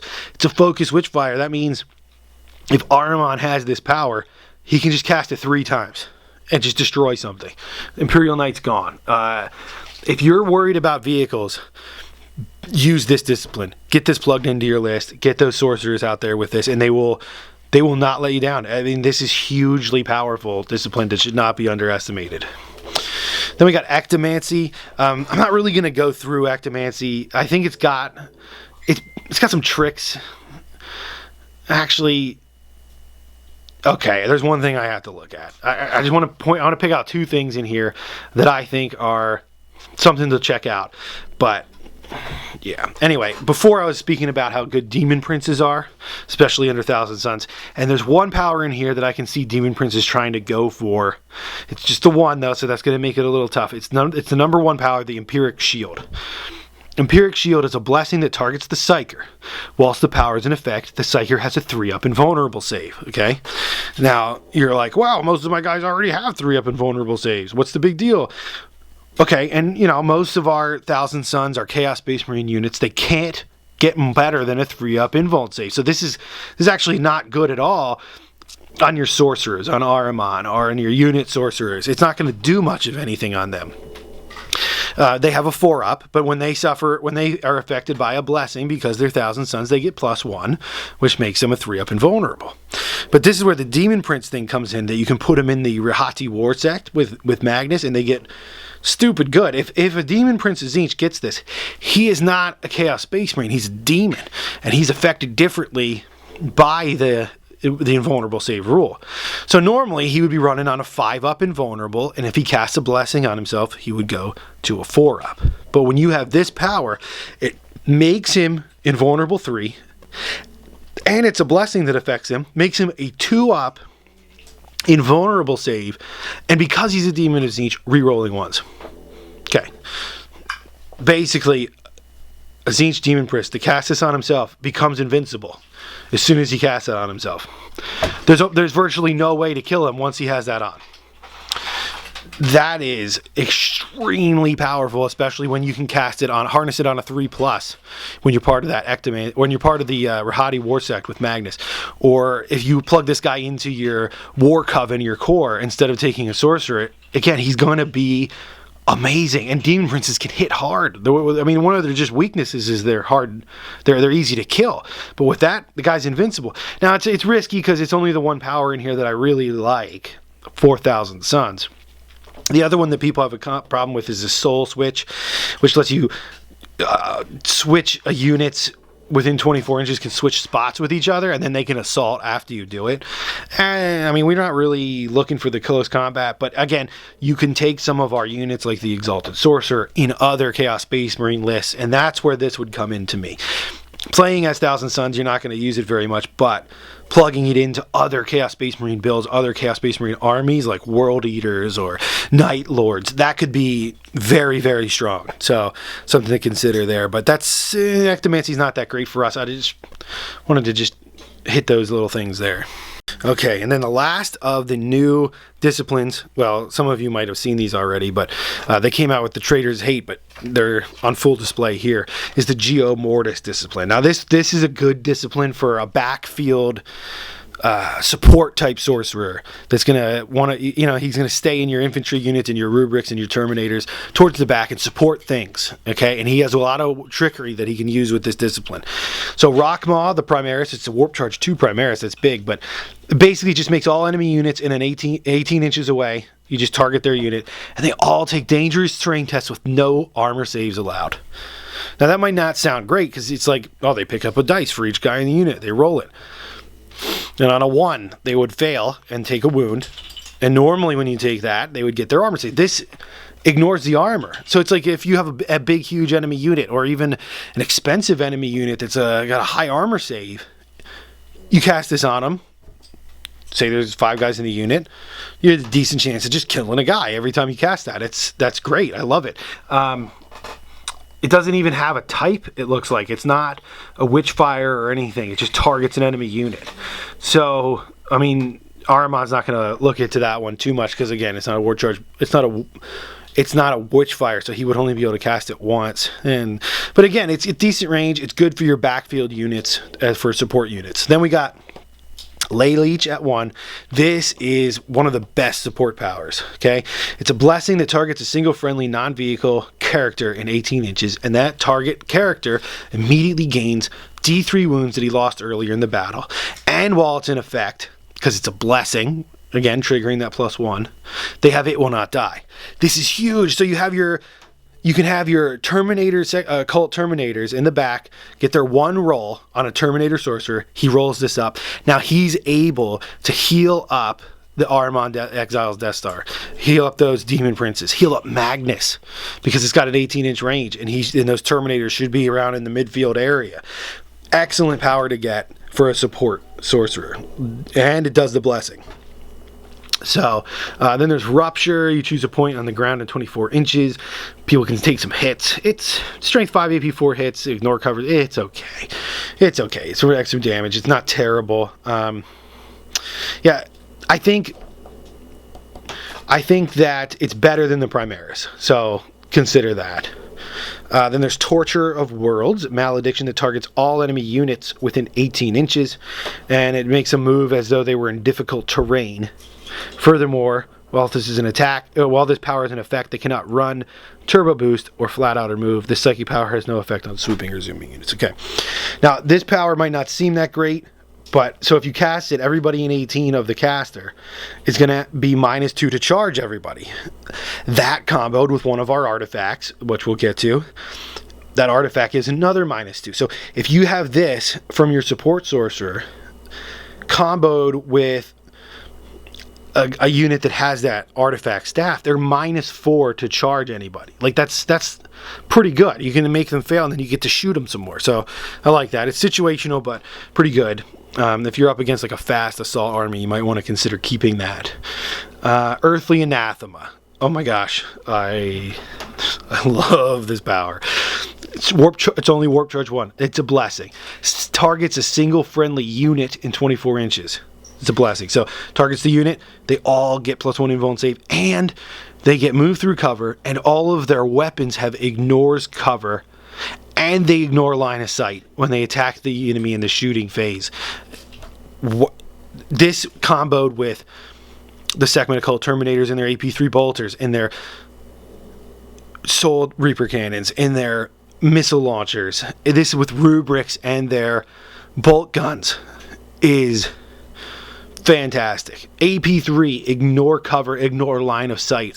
Bolt guns are a thing. You're going to take down those Outdoor jet bikes. You're going to take down those warp spiders that try to hide behind terrain. You know, you shoot at them, they'll move, they'll try to get out of line of sight. You're like, oh, sorry, I don't have line of sight, and you're all dead. That's what happens. They don't have any saves against it. It is a phenomenal power, and it makes your guys stronger for doing it. That's the one. That's, I think, the best one here in the Geomortis. Profane Ruination. You can make a building shake and hurt the guys in it. It's okay. It's not a bad one. But then we have the World Rive. This is Warp Charge 3, and you just pick a terrain feature in 24 inches of the Psyker that's in their line of sight. You pick up that piece of terrain if it's pick upable, and you move it anywhere within 24 inches of its starting position, as long as it's more than 1 inch away from any other models or terrain features after relocation. Okay, this is situational, yes, but can be very powerful in the way we play, because you can use this to block line of sight to enemy shooting units. You can use this to block lanes of travel for units that can't get through there. Like if you have a squad of bikes coming up the field. Bikes don't just drive over impassable terrain. You can pick up that mountain or that building, stick it in front of them, and you can again use this at the end of the psychic phase after you shot them with all the psychic death. Just put a friggin' mountain in front of them, put a building in front of them. They can't get to you then on the next turn. You can also move enemy models around that are on terrain. You pick up the terrain piece while they're on it, and they go with it. Bring them closer, bring them into rapid fire range. Keep your guys out of line of sight from the enemy.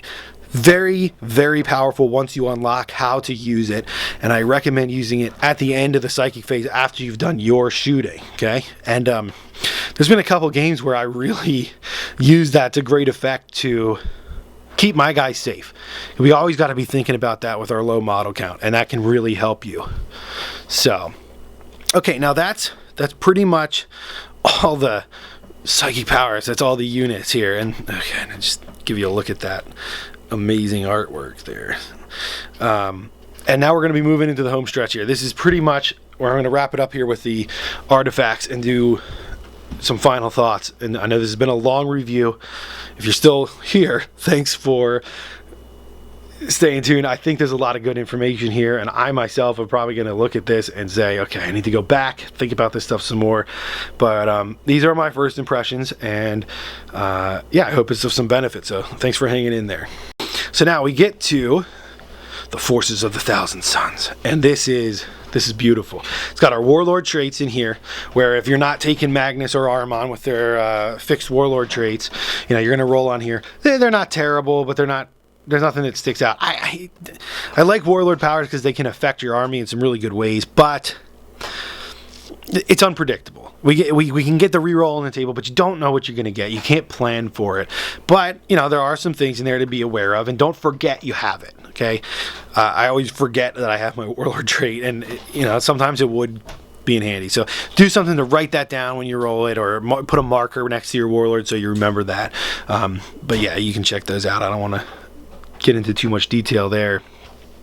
But what I do want to look at is this Thousand Suns special rule. Okay, now the way this functions is it says that any detachment that is the Chaos Space Marines detachment, okay, so that includes any formation that's just a Chaos Space Marine formation from any other book.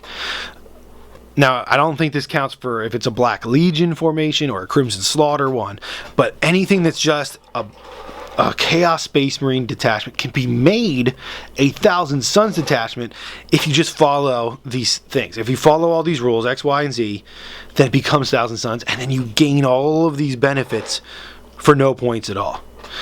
And they're really good. So let's look at that. How would you make a Thousand Suns detachment? Well, the detachment cannot include any unique units other than Ahriman and Magnus the Red. So those are our only characters, our only unique guys that we're going to be able to have. Units that can take the Mark of Tzaangors must do so. Okay? So don't forget when you buy your stock sorcerer or your spawn or anything like that come from the original Chaos Space Marine book, don't forget to purchase Mark of Tzaangors for them, because then you won't get access to these benefits if you don't buy that. And you pretty much have to do that for a lot of our formations. Which is good. I think the Mark of Tzaangors is pretty awesome. Get that +1 invulnerable save on there. It's not overly pricey, and it's fluffy, and yeah, I like that they did that. All units that can do so must be upgraded with Veterans of the Long War, and it's free at no additional point cost. I love it. That's one thing I hated so much about the last book, is that we had to pay for Veterans of the Long War, which is not even that great of a power. It's just hatred, hatred Space Marines, and +1 leadership. Which, I guess they're okay, but I mean, they were asking way too many points for this in the other book, and it really did cut into some things that I wanted to do. And I always wanted it because it's fluffy, and it does give me that little extra bonus that I like, but it wasn't worth the points. So, but now we get it for free, especially if you're Thousand. So if you take Thousand Suns Chaos Space Marines, just a normal unit, like you're going to run the Traitors Hate Corps formation, which is a good one. You take those normal Chaos Space Marines, make it Thousand Suns, they all get Veterans of the Eternal War or Veterans of the Long War for free. That's really good, just for writing Thousand Suns on the top of your list. Any demon princes in the detachment must be demons of Tzaangors. We already talked about that a little bit. Makes sense. And Psyker, this one's a big one. Psychers from the detachment can choose to generate all of their psychic powers from the discipline of Tzaangors. So any Psyker we have can generate, and you might be like, wow, what's the big deal?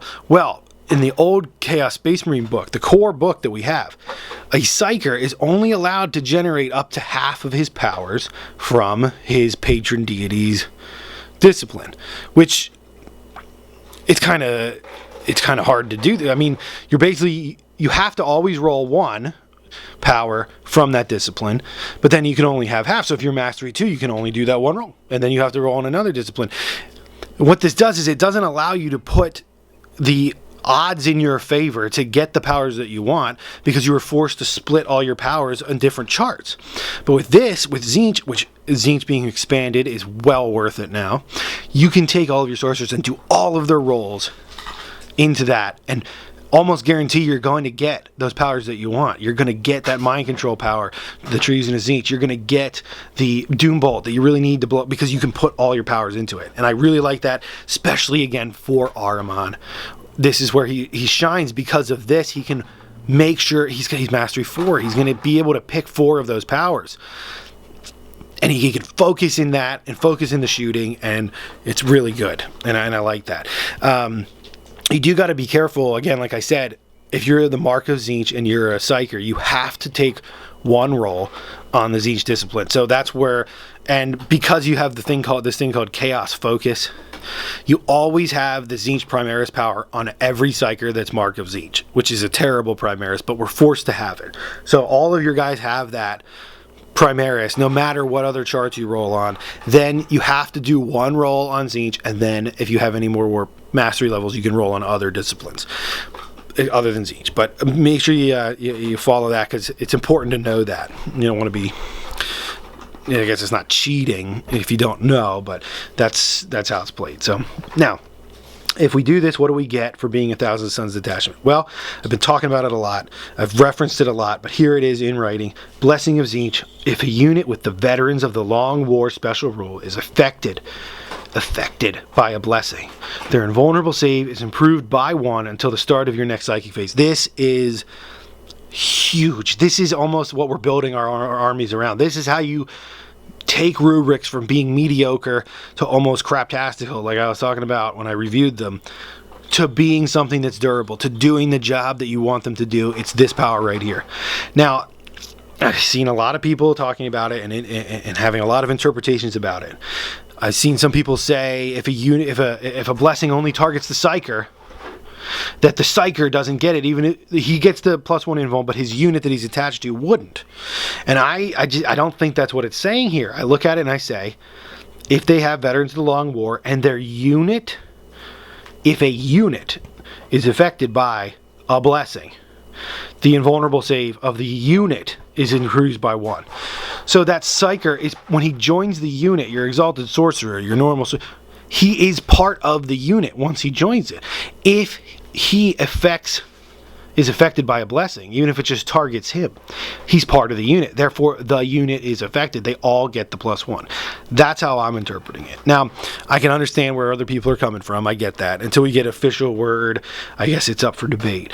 But it seems to make sense to me that way, because it only says affected. And it says the word unit. And unit is a specific term in 40K referring to a group of models. If it just said if a model with the Veterans of this Long War was affected by the blessing, then I would agree that the powers that only affect the Psyker affect the Psyker, not his unit. But it says unit, and like I said before, Games Workshop is very intentional and specific with the words they choose, and you just read it as it is. So that's how I'm taking it. Take it as you will. Then there's Blood Feud. This any unit with the Veterans of the Long War can re-roll failed hits in every round of close combat when attacking Space Wolves. Suck at Space Puppies. That's why we're here. We're coming back to kill them, and I love this fluffy rule. However, it gives them hatred against us, but ours, we come out on top in that. We get that rule for more, even though we're kind of buffing our enemy when we do that. And they are the close combat army, make no mistakes about it. But still, that's really going to help your sorcerers in combat there, especially if you're taking on our most hated foe. I love it. Just the fluff side alone, love it. Legacy of the Rubric A. The Rubric Marines are troops if you take them, instead of elites, and if you take them in a CAD or something like that, or Combined Arms Detachment, or in any of those other Chaos Space Marine detachments. That's good. I like that. You don't have to take, we'd get that anyway if our sorcerers are leading, or an HQ choice. You're going to get that anyway, but it's nice that they included it. And then we get to the artifacts of the 1,000 Suns. And I want you guys to see this. Artifacts of the 1,000 Suns. I'll get into detail in just a second, but I want to read this. Units in the 1,000 Suns detachment or formation that can normally take Chaos artifacts in Codex Chaos Space Marines can choose to take items from the Chaos artifacts of the 1,000 Suns. This is this stuff over here. It's the opposite. At the points cost shown instead. So it says, look, again, very literal on taking it. A unit that can normally take Chaos artifacts can choose to take items from the Chaos artifacts of the 1,000 Suns. The way I'm seeing that, the way I'm reading that, is the artifacts that are in the base Chaos Space Marine Codex can be taken by models from 1,000 Suns detachment, because it says can. It doesn't say they must take items from the 1,000 Suns. It says they can if they want. So the way I'm interpreting is you can take artifacts from the base Chaos Space Marine book, and you have access to artifacts from the 1,000 Suns. That's what it's looking like to me. Now the base Chaos Space Marine Codex, you can load those artifacts up. One model can take multiples of those artifacts because of the way it's written in that book. And if we go over here at the top here, it says that you can only take one of these per model. But that doesn't mean that you couldn't mix and match. You know, I don't see why you can do that. You wouldn't be able to take, let's say, the Astral Grimoire and the Black Mace on one guy. I'm not seeing why that would be disallowed. If you do, leave it in the comments, let me know. But to me, it looks like you're able to do that. Now, you definitely can't take 2 of the 1,000 Suns artifacts on the same model. But because we can take stuff, I think we're open to that, and maybe we can exploit that to our advantage in some ways. So let's go through here, check this out, last section, and then there's some stuff about demons, but I don't want to get into that. We'll do that another time. This is just the 1,000 Suns review. But here we go. The first one is the Astral Grimoire. It is 30 points, and you can buy it for one of your dudes. At the start of your movement phase, pick the bearer or a single friendly infantry unit within 12 inches of the bearer. For the duration of that phase, the unit has the jump unit type. Wow, that's friendly. That's any friendly model. That's any of the demons units that we're Battle Bros with. That's any of the other Chaos Space Marine Legions, any of the other Chaos Space Marines supplements. Anything that's friendly to us, you can do this on across armies and turn them into jump. So you can do jump, move 12-inch bloodletters, move 12-inch Terminators, move 12 inches Chaos Space Marines, or Berserkers if you're going to be a heretic and a super heretic and go with the world of your... But you could do that. The thing I like about this, that we can take it for our army, is you can get those Sekhmet Occult Terminators to move 12. This means that they can go around with Ahriman's Exiles on the discs at the same speed as them. Now, they won't be able to do the flat out move in the shooting phase, so you have to watch that. But again, you can take your bodyguard with you. You can use this to get across the board quick, reach out and touch somebody. That is a very powerful artifact. And now here we have the Seer's Bane. This is quite potentially the best melee weapon that's ever been created by Games Workshop. Best artifact for killing things I think I've ever seen. It's 40 points, so it's hefty, but for Chaos Space Marine artifacts, that's really not that hefty. Replaces the bearer's melee weapon. It is strength user, AP2, and it's not unwieldy. It strikes at initiative 5 on an Exalted sorcerer. Melee weapon. It's got force. Okay, so you just expend 1 warp charge, and now it's got instant death. Demon weapon. What that allows it to do is get 1,000,000 more attacks. You roll a dice before you attack with it. If it's a 2+, you get that many attacks. If you roll a 1, your guy is going to take a hit that ignores his armor, just takes a wound, but you still get that +1 attack as far as I know, and then he's reduced to weapon skill 1 because the demon weapon rebels. But again, the odds are in your favor that you're going to buff yourself immense. I love demon weapons. I think they usually always work for me, and I think it's the thing to go with.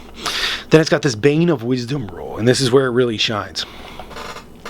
Against non-vehicle targets, the strength value of the Seer's Bane is equal to the bearer's leadership characteristic, which our Exalted sorcerers, our dudes, are leadership 10. Like that. Let me double check. Pretty sure they're leadership 10. I don't want to give you...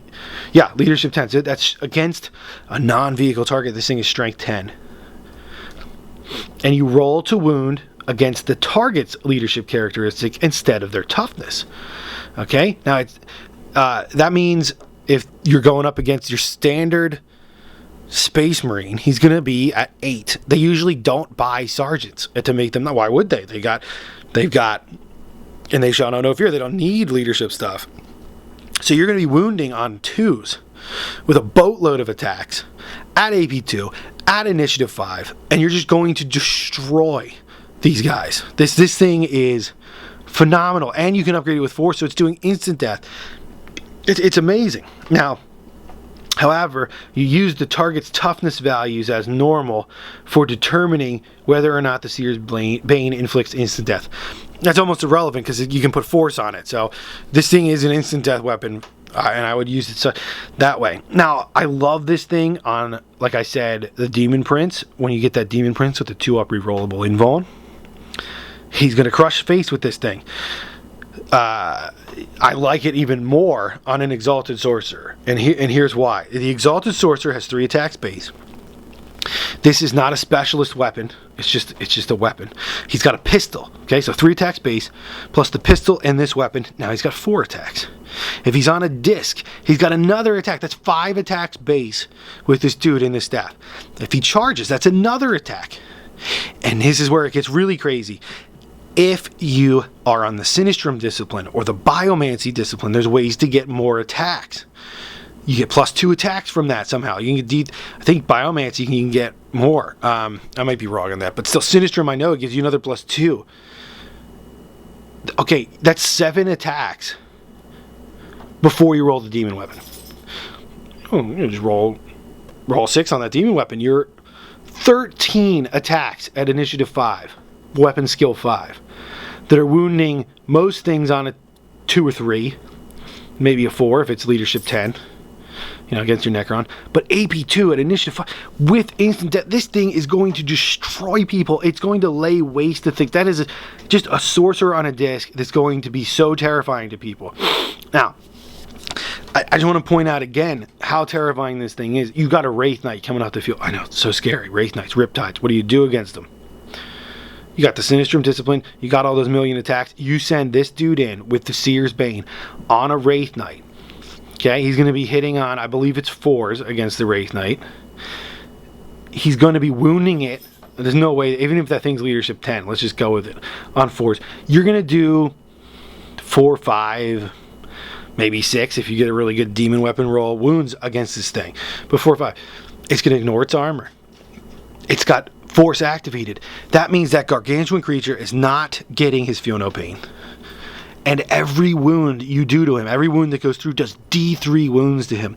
This guy can easily just 9 iron down a Wraith Knight. And I say easily, I'm not even exaggerating.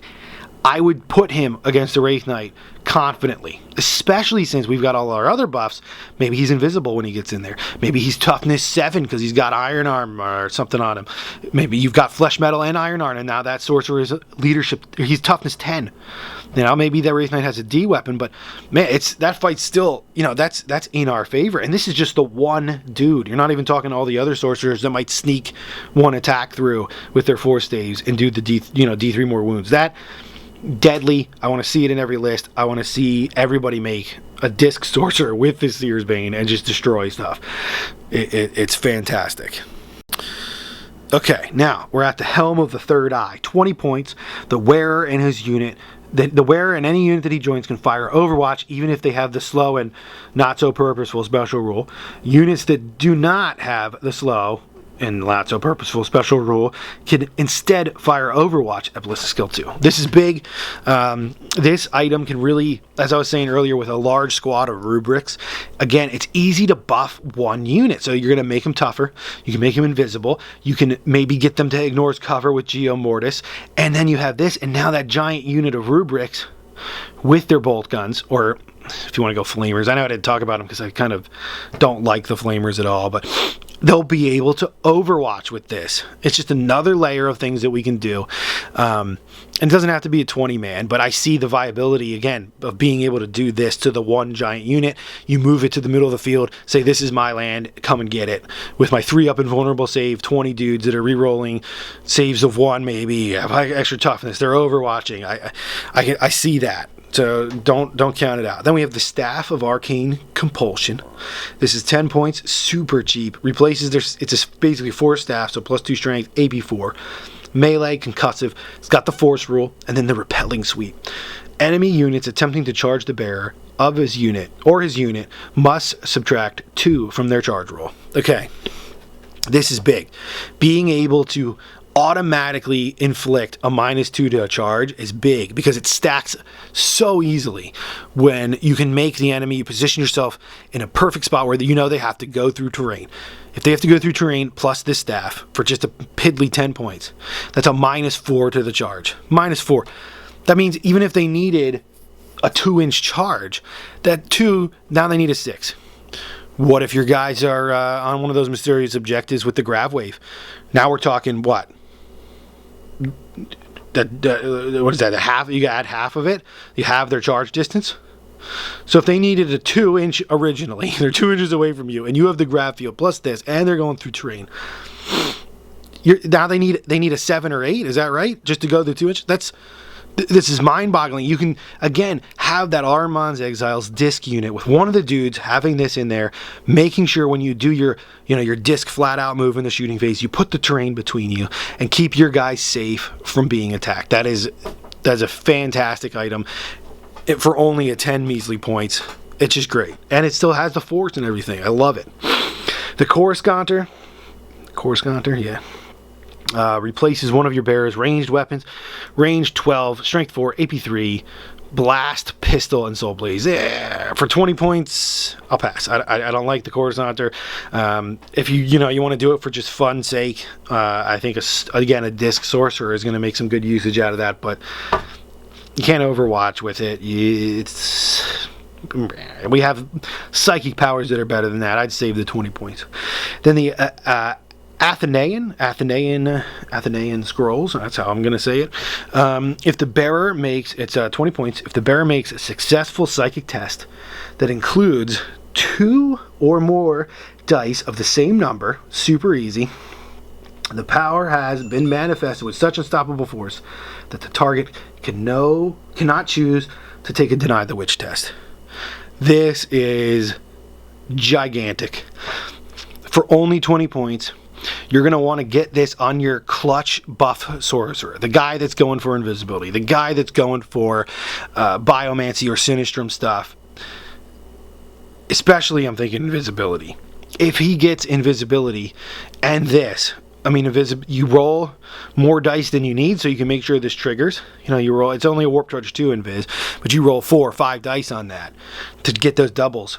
Then your opponent, who's been saving his measly, pitiful warp charge pool compared to yours to try to stop your invisibility, won't be able to. It can change the entire game. It can alter everything. That is a very, very good item for 20 points. So it's almost an auto-include.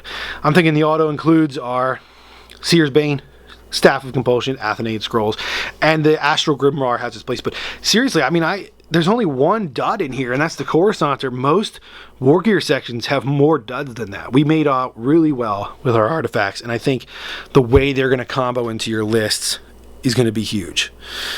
So that's pretty much everything here, because sorry, I forgot. We got to do the Grand Coven. Now we've been over. This is the large scale war host of the Thousand Suns. This is another way to unlock some more free bonuses for our dudes. It's not the best. They call them Decurions or meta formations, as we like to call them at our club. It's not the best one out there, but I think it adds some very clutch things for us when we're thinking about how Thousand Suns play. So these are just all the formations are fit into here. And when I was talking about them, how they fit into the core, the command, and the auxiliary before. And you'll see why that's important, because the War Cabal and the Sekhmet Conclave are the core. You have to take one or more cores. And then when you take one core and one auxiliary, which would be these over here, you unlock, for every model in this entire meta formation, you unlock these special rules for free. Okay? Now, remember, our guys cost a lot, so it's tough to do this a lot of the time. But I want you to see this.